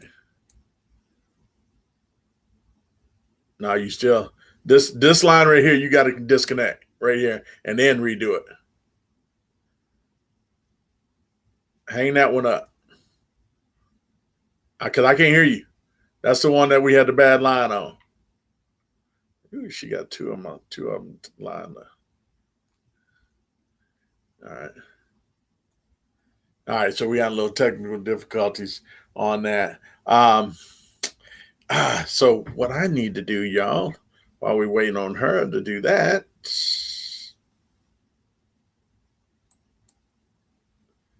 Dora? I'm here. Can you hear me? Yeah, I can't see you. We're gonna have to just do it like this because I don't know what's going on with this camera. So we'll just do the voice for right now. You sure? Because I think you should hang. I'm good. I think you should hang this one up again and then go back in like you did the first time. All right. Plus, I like looking at your beautiful face. Anyway, all right. So, bad experience. AAU. You were saying, down at PJam, your son did what? Oh, he actually helped their team advance because they played a team from New York, and he played major minutes that game, and he played phenomenally that game. So that game was the deciding factor of us making it to Final Four. So he did that. He I think he had 18 that game. He impacted that game in order to advance to the Final Four, get to the Final Four, and he did not play not 1 second. Mm-hmm. Not 1 second in that Final Four game, and sitting behind the bench and just seeing his face, and he was still clapping and still joyful for his friends that he's known since 5th grade play in front of him, and was a great teammate, and kept his composure. But I even have a picture still of after that game to where his dad went up to him and just gave him a hug, and he just gave him a hug, and and just like I could feel it. Yeah. Like he didn't even get off the bench and not play not 1 second. And I'm thinking in my mind, these corrupt bitch ass guys, these punk ass mofos, kissing ass, just everything. But you know what though? God don't like ugly, because my boy did not play a second in that game because they wanted certain players to play that game. And guess what God did? What? They went on to this college that this certain coach, it was an alma mater from, and and I'm pretty sure because the last 3 guys from his team are also going to that same college. So you can connect the dots if you want to, and see what checks and balances go there. But they didn't play too much this year either, to where everybody is going to feel it at some point in time through this game. The kids, to where if they don't get the shine in high school, guess what? In college, it's going to reset, and they're going to get it in college. If they got it handed to them in high school and all the accolades, they never really had to go against the machine and getting cussed out and didn't go their way. So when they get to college and they don't have that machine behind them anymore, and they actually have to play and defend and go through the days where they don't think you shit, and they don't know how to handle that. So give me all the adversity from jump, no problem. Okay. All right. So high school. Let's talk about high school basketball. Sure. What the biggest decision I think you made that I'm aware of high school wise is coming to Dallas. Yes. What brought about that decision for you and Mike and Isaiah to? We were just say, so we got to take a chance on this. We were so damn tired in Houston because I think besides Woods at Hightower, we looked around and there was nothing. There was absolutely nothing. Like in Dallas, you have guys that, were either graduated from that high school, they have long lineage, like they put pieces in place in Dallas for their high school programs. In Houston, I don't know what the hell they're doing here in Houston. They just they put their friends and what have you. So we were so tired of being lied to. The coaching was not up to par. The programs were not up to par. And we actually had a conversation with Peavy. And between that conversation with Peavy, he also introduced BT. Okay. And we really took a liking to BT. Great guy. He's a great guy. What you see is what you get with him. Yep. He is a man's man. He is, he will like, he's not afraid to say something to you. Right. And I respect that. No doubt. He went from Kincaid 9th and 10th grade, which is a college preparatory, and we dropped him right in the middle of the hood in Oak Cliff. Right. Yep. And That you did. And I will say that was the best time he had. Out of 4 years, he said that was the best experience he ever had. It was the best experience for our family because it brought us closer. We lived in an apartment where we could touch each other from each. Yeah, so we met some great people along the way. You also had an older daughter that was here at UTA too. Yes, my Olivia. So that really helped out a lot too, huh? Yes, my Olivia. She graduated from UTA, so she was there. So it was good to be closer to her. So we were all together, and it was a great experience. We loved the program, what BT is building over there, and I can't say enough good things about them. And that program. What was it like, getting to the state championship and not being able to play that because of the COVID? I mean, it was heartbreaking because we knew if we could just get all the boys on one team, on one accord, that they were going to be rocking. And once they did, they were rocking and rolling, and they were ready for that Yates team. They wanted it bad, and they were already on their way to the Alamo Dome to practice. And Isaiah called and was like, "Mama, they're turning the bus around. They canceled everything." Mm-hmm. And it was heartbreaking because we were already packed up. We were ready to go because those games were going to be very much on and popping. Okay. Yeah, I heard you say earlier, Ridge Point. Mm-hmm. Not Ridge Point. I heard you say earlier that you were lied to. Give me some ideas about lied to. What was said? Without being. I actually took Isaiah to Ridge Point to speak to the coach there twice. My husband had already had conversations or dealing with him before, so he's like, I'm out of that one. So me and Isaiah, we actually went up to campus. We spoke to him.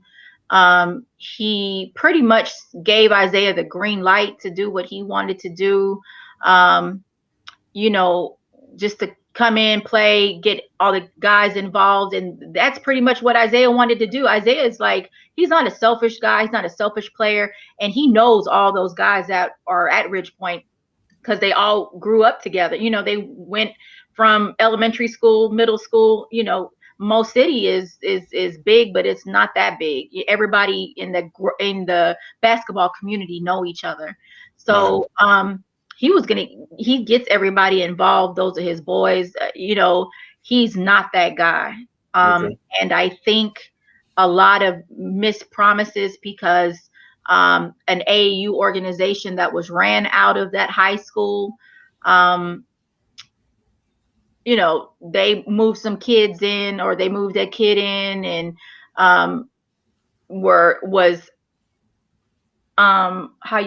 they were catering to that because it also paid his pockets on AAU side, because that high school coach was also his AAU coach. And how that happened, because I'm thinking a high school coach can't coach his own guys in the summer. Right. So how was that happening? And so when coaches are making that bread underneath the table on the back end, those deals come first and the kids are the casualties. I don't care if it's my kid, if it's your kid, it's been happening. It's going to continue to happen until you make people understand that you know what you're doing. I know what you're doing. Right. And if it's going to be, then just give the parents, tell them up front, like, tell me if you're going to screw me. If you're going to screw me, then just let me know that up front so I can make that decision for myself. Right. Don't make the decision for me. Don't take the decision out of my hands. I think a lot of that happens is because a team could have 4 or 5 players and they need 6, 7, 8, 9, 10 players. You understand what I'm saying? Sure. And I think honestly it's hard to be able to say exactly what you wanted to hear, at that point. You know what I'm trying to say? Because you still got to fill out a team. Paul, I didn't want to hear anything. Just do right by my kid. No doubt. I mean, if you it's the promises that were made that just weren't fulfilled, is what you're saying. My thing is when he comes close to getting filled. Okay. Yeah, my thing is that if you can't make any promises, don't make me none. Just say, you know what? Like BT told us he's going to come in here. If he wants playing time, he's going to have to earn his playing time. If he's going to, and there was a point to where BT, and you saw this, BT took him out of the starting lineup because he was dragging ass. Now, I had to have a conversation with BT, like, hey, what's going on? He let me know, you know what? You're absolutely right. You're absolutely right. So when Isaiah stepped up and changed his, way of thinking and doing things, he got put back. And that's why I respect BT, because he made the kids earn everything. I spoke with BT about you and Isaiah and the experience and so forth, and he spoke highly of you guys as parents, Isaiah as a player, and never understood the bad rap that you had got from the Houston people. Isn't that amazing? Oh, it's amazing, because if you think about it, even like what's going on right now, Cam Ambery, guess what? He grew up in a Lucas gym. I was getting ready to go there. And can't even be put on a team. Yeah. But yet he's on fire in Dallas. Because guess what? All these kids need is an opportunity. Without all the bullshit and bullshit ass guys behind here, just because you may not like his daddy or his mama, now you're taking it out on the kid. But now he goes up 45 and allowing his game. Shining. Yes. Shining. Yes. Right. Yes. And I am so excited for that baby, because I understand. Like I truly understand. Yeah. I'm kind of in the research phase of that story right now, because I'm still just flabbergasted at how John Lucas had, this kid, and John must not have seen this kid play. John must not have been the guy making the decision. Gym. What are you talking about? He grew up in his gym. Well, John been at the NBA stuff now for a while, and so I'm trying to give him the benefit of the doubt that maybe he might have been on a road trip when they made that decision, because I just don't see it. Out of all the teams that I've seen from Houston right now, how is this guy playing in Dallas just behooves me right now. I'm just blown away off of that.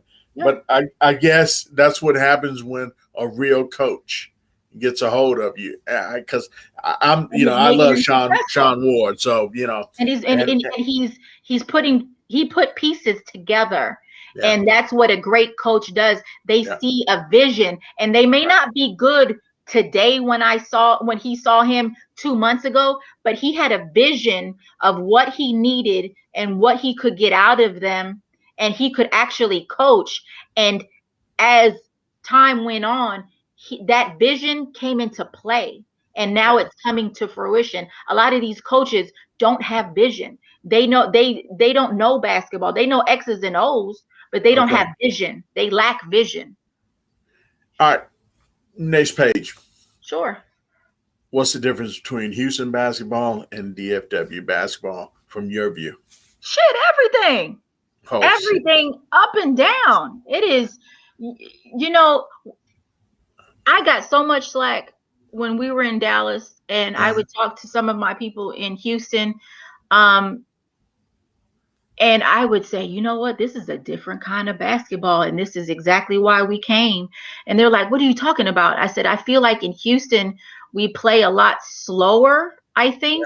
Yeah. And in Dallas, it is so fast and it's so good. Like they don't run from each other. Like if you remember, Paul, our preseason league, we played Faith Family and Isaiah and them. They played against Mike Miles, Micah Peavy. We played against some heat, and that was just in the preseason league. Like that was a tournament. And it was wall to wall around. No, it was downtown tip off. Yeah, it was standing room only, and this was just preseason league. Like nobody ducked each other in Dallas. Nobody and they're always in the gym. And I don't know about this training situation, because when we were there and Mike worked with the trainer, like they didn't badmouth each other, and I didn't hear a lot of Dallas guys dogging each other, as long as the Dallas kids got on. That's all they cared about, was making sure that Dallas hoopers got on. Come hell or high water, they were going to be successful regardless of who had the credit. Like that's what I see on Twitter. Like I don't see, and maybe I'm just oblivious to this, but I don't see Dallas people always standing like, oh, I did that, or oh, I made him, or oh, I did this. In Houston, it's like everybody, like if they can't take claim to you, then they gonna talk major dog. They gonna talk about you like you's a dog. Right. You know, but in Dallas, it doesn't matter. Like as long as the kids are successful and Dallas wins, that's all that matters. Yeah. Media wise, give me your taste. Houston versus DFW, because that seems to be a hot topic right now. You know, the difference. Why? And you know, just all of a sudden people are starting to notice that the DFW media is, you know, I don't know if that's because we're winning more now. You know, I would like to, you know, I always said that our media has always been a cut above, because we have so many, you know what I'm trying to say? And a lot of kids are not getting left out. You know, we can talk about the 4 and 5 stars all the time, but a lot of our threes, you know, and maybe twos get talked about, you know, especially if they do something. You know what I'm saying? Yeah. On your perspective, you know, I in my perspective, Houston does not have enough. We don't have enough media. We don't have enough media that is not in bed with everybody. Right. I think if you had more media that played on a leveled field, and that actually was pro-parent instead of pro-politics, pro-pockets, pro-notoriety, pro-me, I think it would serve the Houston kids more. And there wasn't so much hate. I don't even know why there's so much hate in Houston against each other, because there's enough kids, there's enough organizations, there's enough everything to go around. And guess what? You can, if you think you have a pro right now in Houston, good luck. Because guess what? We know how to develop at PTI. We know how to make them pros. So we can get them as early as elementary school, and we will see you when they are in high school, and you can check your apples to my apples. And that's why we don't care. We don't care about fighting for these high school kids, because we know how to develop them. We know how to cultivate them. Okay. Let me ask you, this is another one I forgot to ask you earlier. Sure. Hang on a second. when you guys made that decision to go to Puerto Rico, from Brewster. Sure. What was the reasoning behind that? I mean, what really made you guys jump?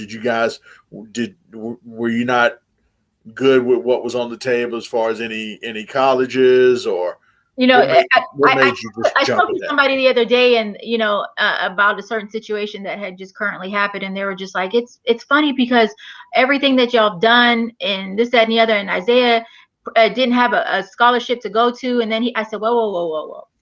First off, Isaiah had several offers still on the table, still had offers coming in.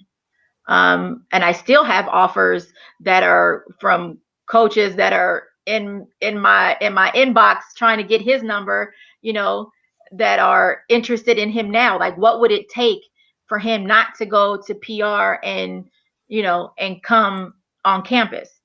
Isaiah is like, I'm already gone. Like, I'm that ship has sailed. Okay. You've kind of already had your chance, but it was Isaiah's decision. He had this decision already in his mind like 2 years ago. He had been telling us when he originally went when he was 16, and he went for on their national team, their 17U national team, and he came back home, and he always said, he was like, this is what I'm going to do. And I would always push college on him, because as parents, we want our kids to go to college. We're thinking this is the only path. And then my son had to stop me and say, I need you to color outside the lines with me, Mama. Like, you always taught me. I need you to see the bigger picture. And at the end of the day, I want my son to be happy. No doubt. And then that's why I was going with that. I mean, yes. From a mother's perspective, I know mothers want that degree. And so how did you deal with that? I'm dealing with that now because one, he's happy with his decision, and the team has agreed to pay for 4 years of college to any college institution that he wants to go to. Awesome. That's good. So that was a part of the deal, that he still got his school to be paid for. Okay.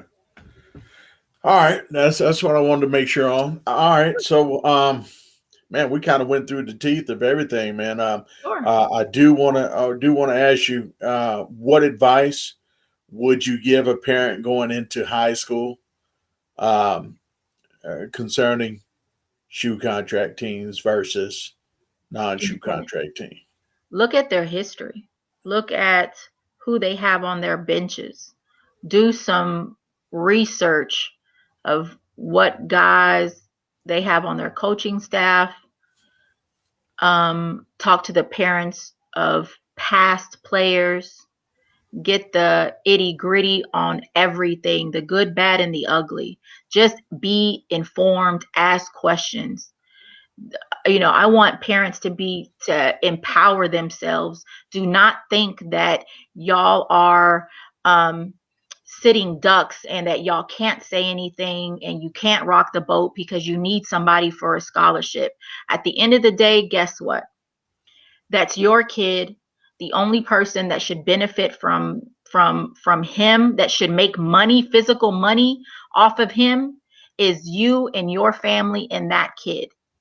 Because best believe these guys are getting money underneath the table. They are getting those, kickbacks and so on and so forth. That's why they're funneling certain kids to certain programs, to certain colleges, and certain coaches are sitting on certain benches because of where they went. And you look at the pieces. This is chess. This is not checkers. Look at the pieces, and as they say, follow the dollar. Follow the dollar, and it will tell you everything. No doubt. Definitely do your research is definitely one of the main pieces of advice that you would provide. Go ahead. I'm sorry. Let me ask you, what text messages did you get today concerning me and you? Right now, all I got was two actually. would ask her the situation at damn, what did I just do with it? I went to another one. What school was that? What did I just do with it?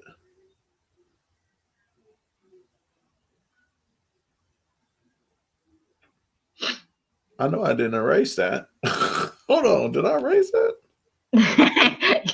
You said fuck that question. No, I asked you. It was about the school that he went to. What was the first one? Kincaid. Damn, I erased it. Not Kincaid, but the next one. Ridgepoint. I asked you about. About Ridgepoint. We did. Ridgepoint. Yeah, I did ask you that. What are some of the schools that offered? What that? You, and then the next one was you still alive? Are you still alive with her? Yeah, we're live. Yeah, but that's why I was checking all the other ones. Oh yeah. Here's one right now though. Hang on a second. Let's bring it up. What are some of the schools offered our son while in school?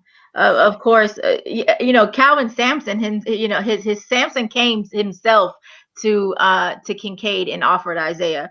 That was their own relationship, and I really like him a lot for U of H. Him I really like.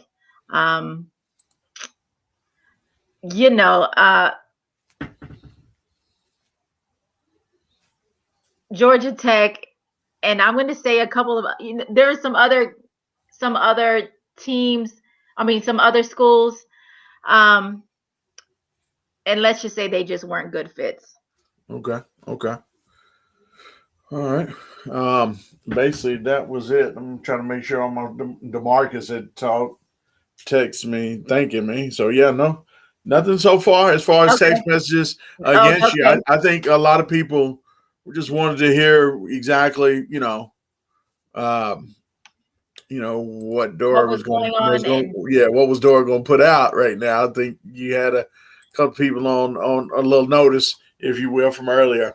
I will say this because this lines up with my tweet because I know it's about to be. It is 10:07, but I will say this. It is a great insult that my husband was the original founding member of the Houston Hoops. His son played there.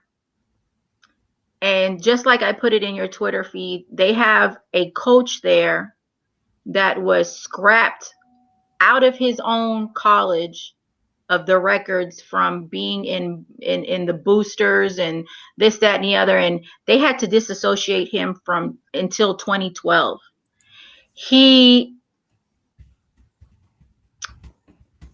They have him coaching around these other kids, these great kids, but yet him and 10 people thought that it was a great idea to run down their cars, jump out, and kind of muscle up on these two young men, cussing and wavering and so on and so forth. This coach, we're just going to say that Mo Taylor, he went to his car, got something from underneath his seat, put it in his waistband, and then approached these two young black men, cussing and so on and saying, fuck you, I'm gonna kill you, I'm gonna put you in the dirt, and so on and so forth. This is a 40-something-year-old man doing these to two gangster stuff going, to two young boys. And one of these kids, he actually played on his AAU team. His dad actually bailed him out of a hotel situation in which he still owes that guy $7,000. But yet you pressing up on this kid, but yet you're a head coach though. How, Houston? How, Hal Passner? How, Tim Schumacher? How is this guy sitting and coaching on the bench when he is verbally and threatening lives of young black boys? and trying to live this gangster lifestyle in the streets, but yet he's a coach for this team? I don't see how. And this is where I go back and I tell you, it's the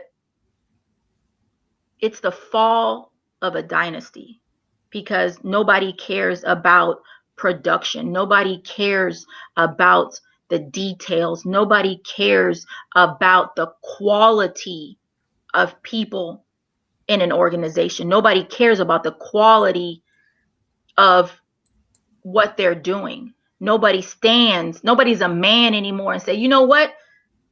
This is what we stand on. We're going to be great young men. We're going to have great men coaching. We need to have great examples for these young men, because a lot of these young men don't have fathers at home. Let's just keep that a buck. They don't have men at home.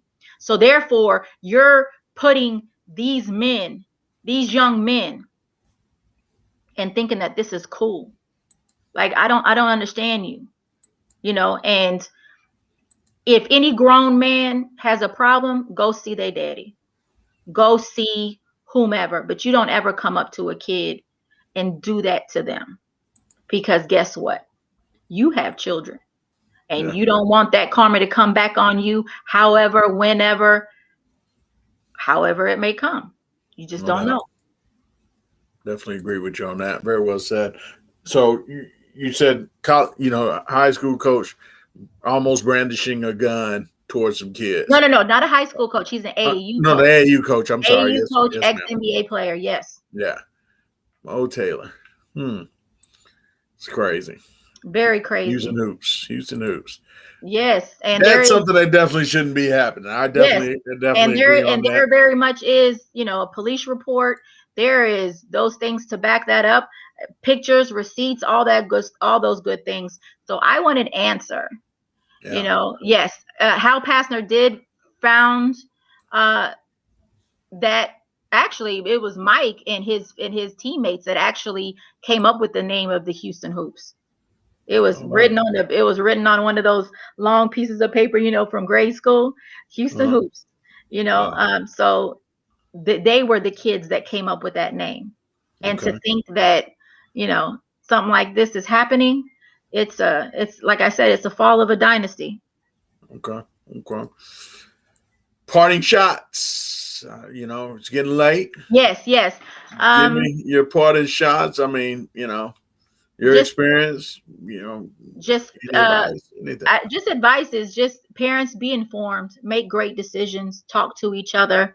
You are your own force, and always, whether the dads are active or not, make sure that people see them.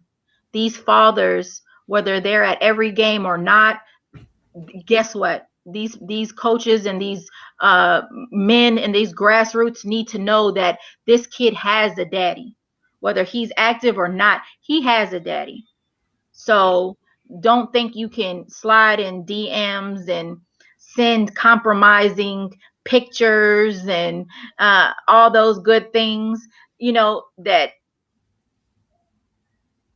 my kid is here to be evaluated on his talents, nothing more. So parents, be informed, and don't be so quick to just take anything that these guys will throw at you, because they're making deals with you. They're making deals with everybody, and whoever bites first and whoever they can get money from first is going to be, because guess what? It's a revolving door. It is a revolving door, and they got kids coming, that just like, 2020 kids, they're already off and they're done. 2021 kids are graduating this year. Here comes some new crop of kids. It's a revolving door. So, talk to each other. No doubt. I like that. Dora, I'm not going to hold you. Yes. Thank you for having me, Paul. I appreciate it. I hope this can definitely not be the last time. I definitely no.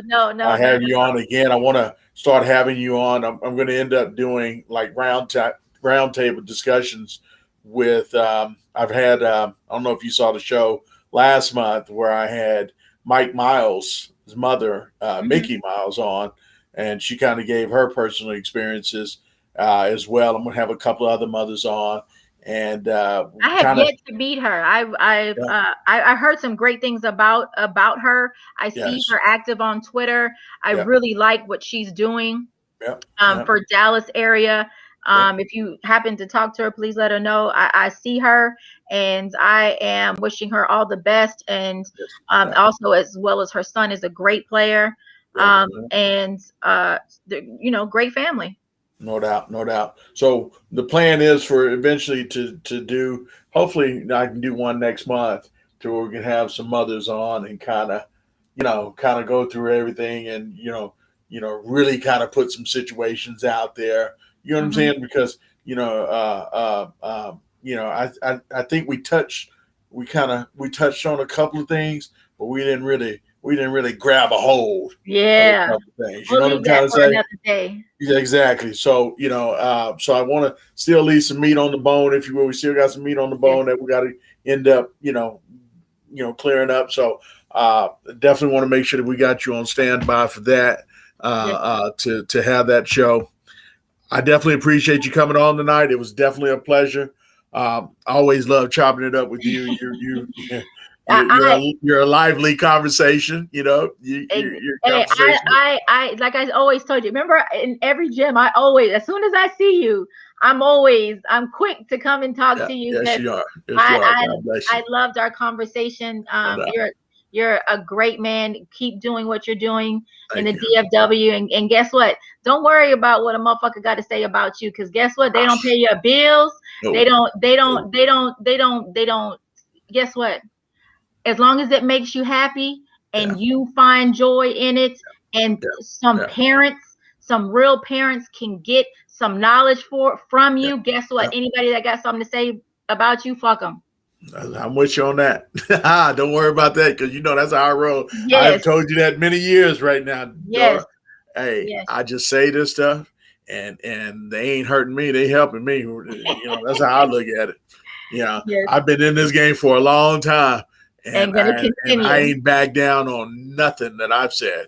No, and I'm grateful. I'm grateful to you. I'm grateful for everything that you've done for Isaiah. Anything that and I would ask you, give me some pros and cons. Give me your feedback, and you always did that. So I appreciate that. God bless you. God bless you. All right, baby girl. With that said, I got to get ready to close this thing out. Yes, baby. I'll talk to you later. All right, love you, girl. You take care. Yes, Till the next time. All right. There she is, Dora LeBlanc, y'all. Love that girl to death. She has experienced a lot through her time through Isaiah LeBlanc's career of the youngster all the way through high school and now in the Puerto Rican League. So big shout outs to him, seventh overall pick in that league. It's their path, it's their way. And they have the right to do what they felt was best for, and I'm sure, Isaiah wanted to do that, you know what I'm saying? And I'm sure the parents, if they didn't initially co-sign on, I'm sure they got on board eventually, man. I mean, it's definitely, a feel-good story for me to see a parent that was, almost the Houston version of me, me and my wife down there, you know what I'm saying? So it's always good to see, people coming through, fighting through situations like that. Before I let you guys go, I do want to run down, as you see this picture right here, my dude, Ryan Hampton, 2027, y'all. The NY to LA Lone Star Invitational that was this past weekend, as I stated to you earlier. Oh, my God, this kid right here, 2027 kid, 6 feet tall, long arms. I mean, I really wanted someone to really just take the measurements of this kid's wingspan. That's how long this kid is. Yes, he's the little brother of RJ. Okay.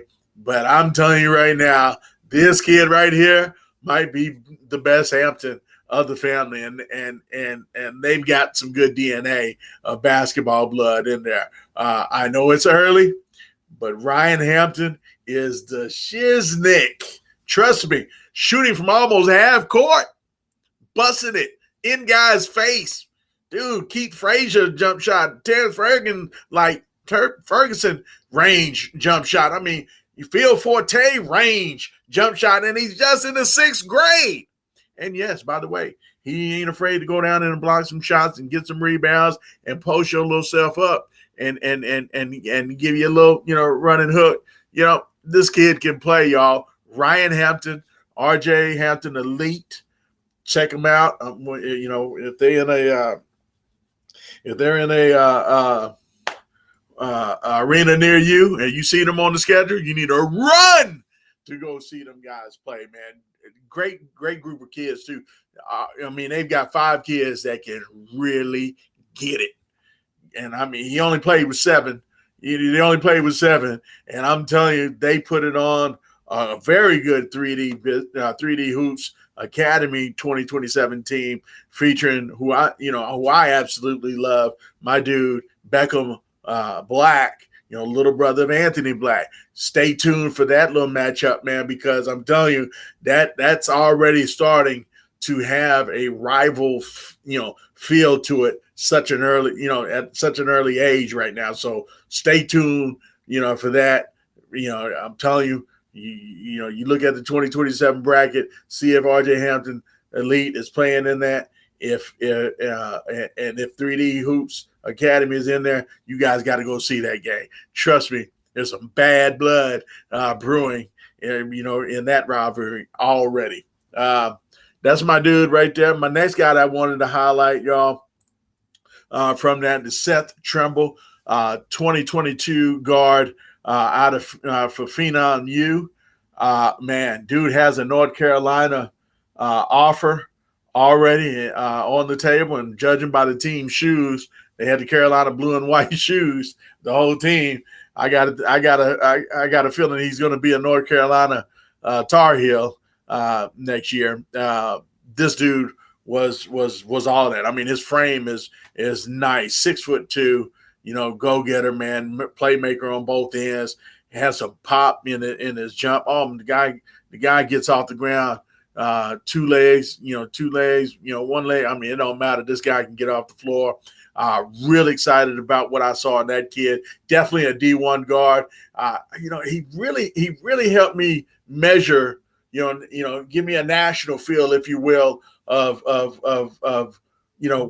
what a school like North Carolina is really looking at. When I look at some of my kids here in Texas, we just don't have that body like that. And I think we need to really start thinking about that as trainers and AAU coaches and high school coaches. You need to really start looking at some of these kids' body, their frame, and especially a point guard, because this dude here, his body was like pretty strong. He don't look that real, that big on the screen, whatever, but he was pretty solid, man. So shout out to Seth Trimble. Who the hell is this? And how the hell is he getting all these buckets right here, man? He tore this dude right here. Look at this guy, man. This is why you should never judge a book by its cover. I didn't think this guy could tie his shoes, let alone get as many buckets. I saw him drop two 20-point games in the NY2LA Lone Star Invitational this past weekend. Robbie Avila of Mean Streets. And I'm telling you, this kid was so skilled. I actually watched one of the games with the infamous Chris Walker. Y'all, H-Town, y'all know Chris. Me and Chris watched this kid kill John Urie's Houston Superstars. He killed him. And we're not even spelling it Killed. We spelling Killt. Killed John Urie's Houston Superstars, by his damn self, damn near. He had 20-something, actually, I think he had 28 or 30 in that last game. But, man, they had no answer for this kid. Great skills, good footwork inside, not afraid to dunk on you. Yeah, look at it. I know, right? he could shoot the three, he could pop the mid range, he could set that screen and pick and roll, pick and pop. It didn't matter. This guy has it all. Robbie Avila, y'all, from Mean Streets, really caught my lazy eye. Of course, 3D Empire went 4-0. Yes, big wins over KC Run, GMC, Chicago Mean Streets, to just to name a bunch. They beat everybody. Nobody right now. 3D Hoops is on a tear right now, man. I'm telling you, they've gotten over the sting of losing to Zira Brown to an ACL injury. The last time they lost, I think that was in the on the state tournament. I know they lost to Dream Vision last week too, a couple weeks ago at the Who Want to Smoke as well. But they haven't really lost many games. I think that was their third loss. They only got like 3 losses so far, and they've been playing in some tournaments. Anthony Black was special on both ends. I mean, I don't know what it's going to take to sign this guy, colleges, but I'm telling you, he deserves your attention because he's 6'7", guarding point guards, man. Yes, I mean, defending them on an island like it's nothing. And actually, he's been guarding guys 94 feet too, and so I'm just trying to tell you, if you were thinking about getting in on that on the Anthony Black sweepstakes, I think you need to really step up because every game this year so far, man, he's impacted the game some way or another, on either end, and you just got to have guys that know how to make them kind of plays like Anthony Black. So definitely big shout outs to Anthony. My next guy, McIrvin Fire, Danny Wolf.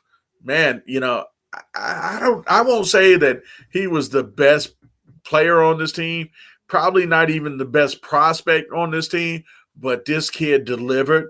And I mean, he does whatever the coaches need. He makes plays on both ends. Great feel for the game. I saw him catch passes and drop them off just as quick as he caught them. This kid is 6'10", y'all. Good footwork, real fluid. Can another guy that can shoot the three, shoot the mid range, good post game. And a great interior passer too, man. I really was impressed with Danny Wolf of McIrvin Fire out of Chicago. My next guy, man, DeFam he lives in McKinney. He moved from, I think it was DeSoto or Lancaster. He moved to McKinney now. 6'5", 2026 kid. Nigel Chapman. Long arms, another long arm dude, man, that is real active on both ends of the boards. Decent post game, kid that you might need to keep your lazy eye on, man. Dude is pretty solid. I was impressed with what I saw on him. Still got a lot of work to do. Still a little rough around the edges, but I'm definitely liking the ceiling for him, if you will. So. Nigel Chapman, y'all, check him out. He's now this dude right here, Jerry Dang, y'all. Jerry Dang of Moutier Elite. Oh my goodness, 6'7".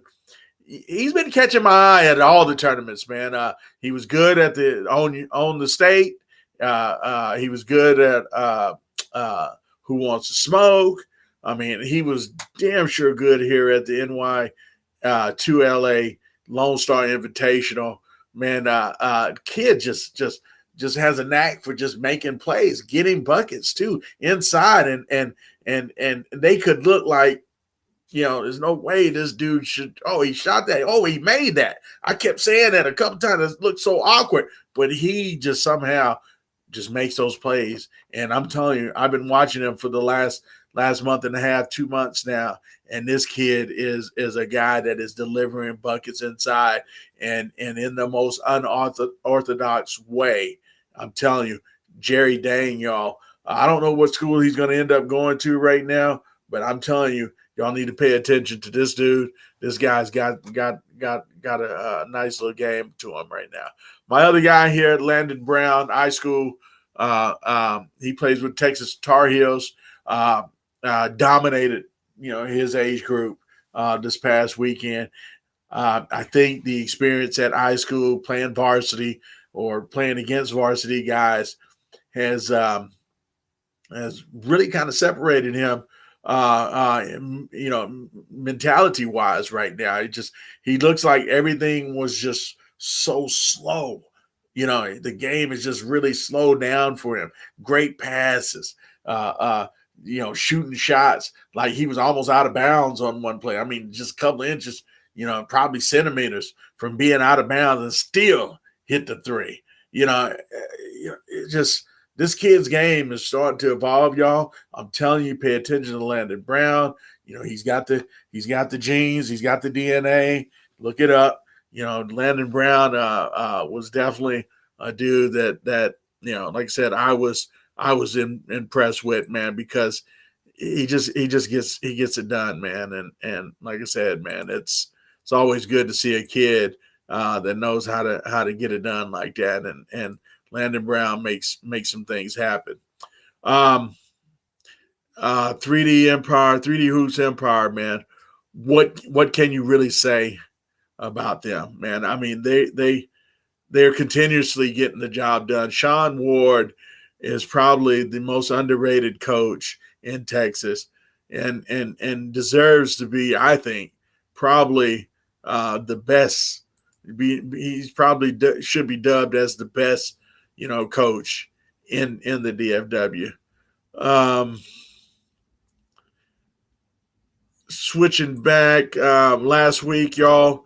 Hold on a second. I'm sorry. There it is. I wanted to make sure I got this right quick. Hang on a second. Last week, y'all, as I told you, we had an event in the family, man. My boy Jules graduated, from Dallas Baptist University with his master's degree in his 5th year. He also is going to have one more year to play due to the COVID, and he's going to take up on that. I just wanted to put this out. Let's do that one more time for those of y'all. You see what's happening here, y'all? I'm getting used to all the functions that getting used to all of the little gadgets and stuff that my restream here is providing me with, man, all the options that they give you. So, I just gotta spend more time to look at it and start learning all the different ways to do certain things. I do have one more video that I want to show you guys. You guys were having a discussion earlier about the difference between Houston and Dallas and so forth, and we got to talking about pros. What matters most to you? It's only a handful of guys that can be pros. I don't never talk about pros. I'm an education guy. You know what I'm saying? Get the degrees. Because guys that have degrees end up saving pros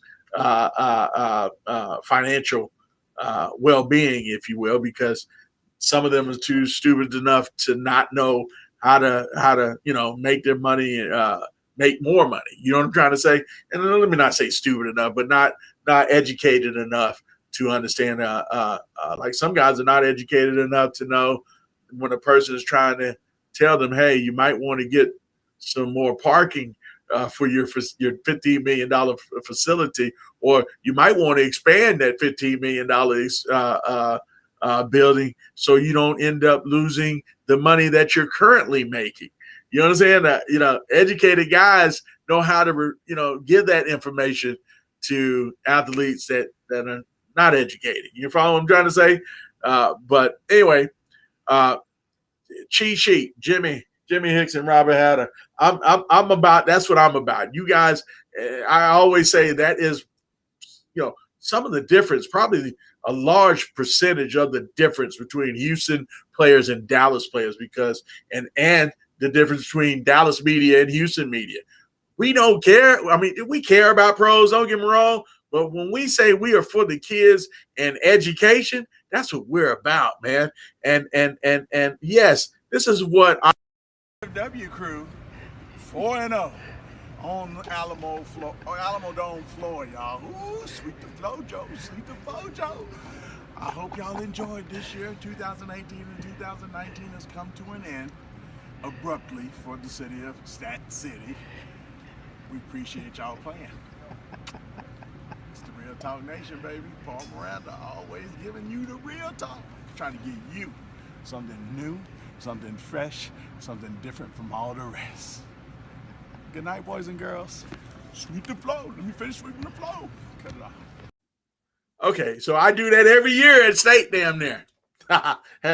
Every year. So you keep talking about your pros and you keep going back to 2002, 2003, 2004, when y'all was wearing them high heels, aquarium with the fishes, high heels, platform boots that you used to wear with the fly collars and all that, them days when nobody even cared right now, right? I'm talking about the last 5-6 years. That's me sweeping the flow like I always do at the Alamo Dome every year, except for the COVID year, which we still would have dominated. That'd be the only year you guys get to really say, ooh, we won some championships.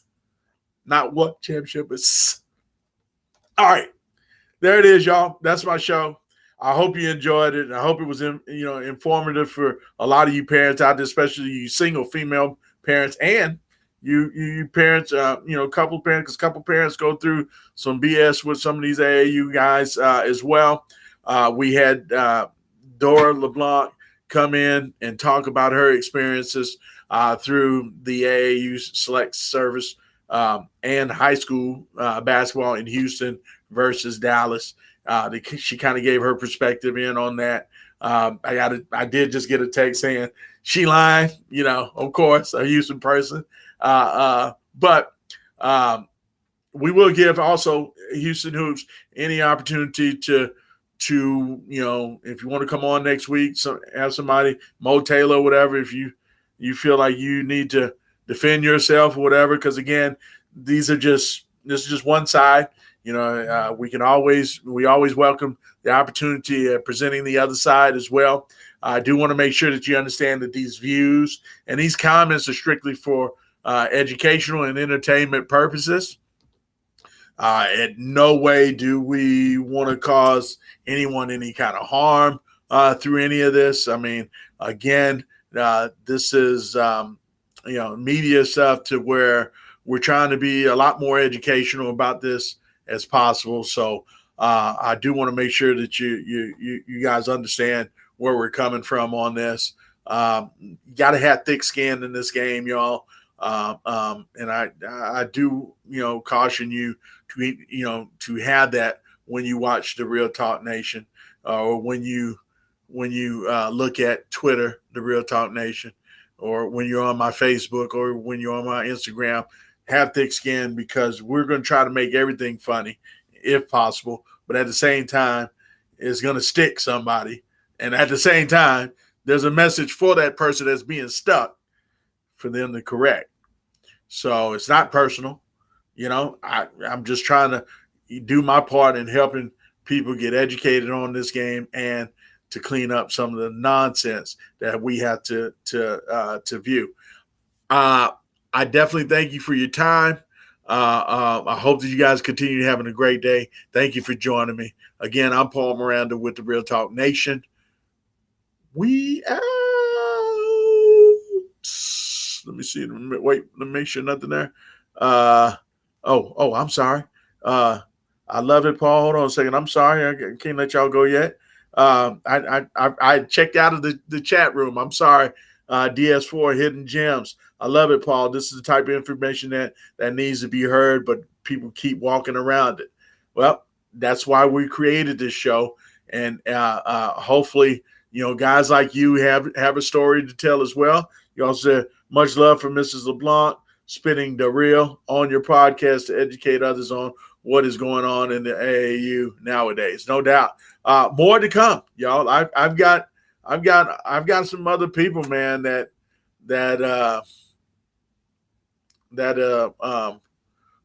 really got some stories to tell, man. And hell, I got a story to tell. I got plenty of stories to tell. I'm going to probably show y'all next week the bag, Santa Claus's bag, if you will. Nothing but topics, right? Nothing but topics that I want to go through and talk with. I will always tell you guys this. I'm not trying to be like Chop Shop. I can never be Chop Shop. They're very good. And, they might try to shortchange me, and disrespect me and so forth. That's cool. All right. But I respect them. I enjoy watching their show. Like I said, when I can watch it, I'm on there. I'm going to be on it if the job is allowing me and the workload is light. I can get on there and listen. Sometimes I'll even just sign it up, have it on and not even be listening to it just to show that, I'm supporting them and so forth. Now I go back and listen to them at night. Great show. So if those of y'all that are watching my show and you're not doing anything 12 to 2 p.m. Central Standard Time, you need to get on there to Chop Shop and watch their show. Go to YouTube and pull it up and subscribe to them as well. I'm a real brother, always going to try to help extend, that same warmth and love to another brothers. Like I said, they had me crying. So I definitely think they're worth the watch as well if you got time to do that.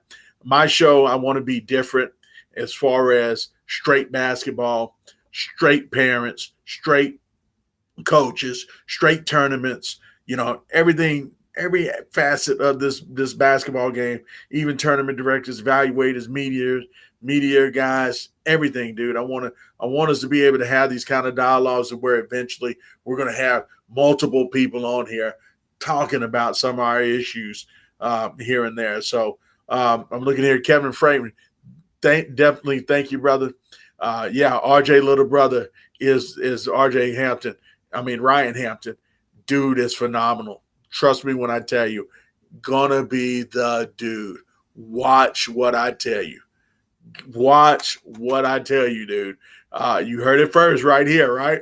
Oh yeah, let me get my cheat sheet moment in right quick. You heard it first right here, only on the Real Talk Nation, the show right now. Ryan Hampton is gonna be the bomb, bro. Probably gonna be Texas' #1 player by high school. That's how good he is right now. Barring an injury, watch what I tell you. Now, don't get me wrong. A lot of stuff can go, change in high school. But, hey, man, I tend to think that a guy like him and his family that already had the blueprint, I ain't betting against that. I'm telling you that right now. And, yes, y'all going to have to deal with Bo Hampton, Rod Bo Hampton. Hey, trust me, he is coaching and he is doing the damn thing. Pissing people off, by the way, the other day. We're going to talk about that another time, but I love it, y'all. He is back, and I'm telling you, he got a team that is loaded. If he can keep that group together, if they, tend to, keep moving, up skyward as their game looked the other day, oh, my God, they're going to be hard to deal with. And they got the money. By the way, you guys look at their social media. Man, they would pass out $100 bills after the game, bro. We need to talk about that, don't we, Freeman? $100 bills to sixth grade kids after the game. Hey, man, like I said, they got the money to do what the hell they want to do right now. So look out for them. That's RJ Hampton Elite Squad. I'm telling you, featuring Ryan Hampton. Those kids, I'm telling you, got it. All right, guys. Kevin Freeman, thank you. D4S Hidden Gems Scouting Service, thank you. For coming on. George Clay, Joe Creel, DFW Source of Sports, I know he's a Fort Worth dude, man. All you guys, man, honestly, thank you for coming on the show and watching me. We're just trying to get in where we fit in. This is the Struggling Podcast, so I need for y'all to go out and reach your friends. Tell them, hey, man, support this dude, man. Support me, man. Help me become a viable entity in this game right now. People are, I'm Mr. Irrelevant. I'm the fat bully. I'm the, my opinions don't matter, and we don't need to give him any kind of platform. I'm that dude that all those guys are trying to get you to not listen to.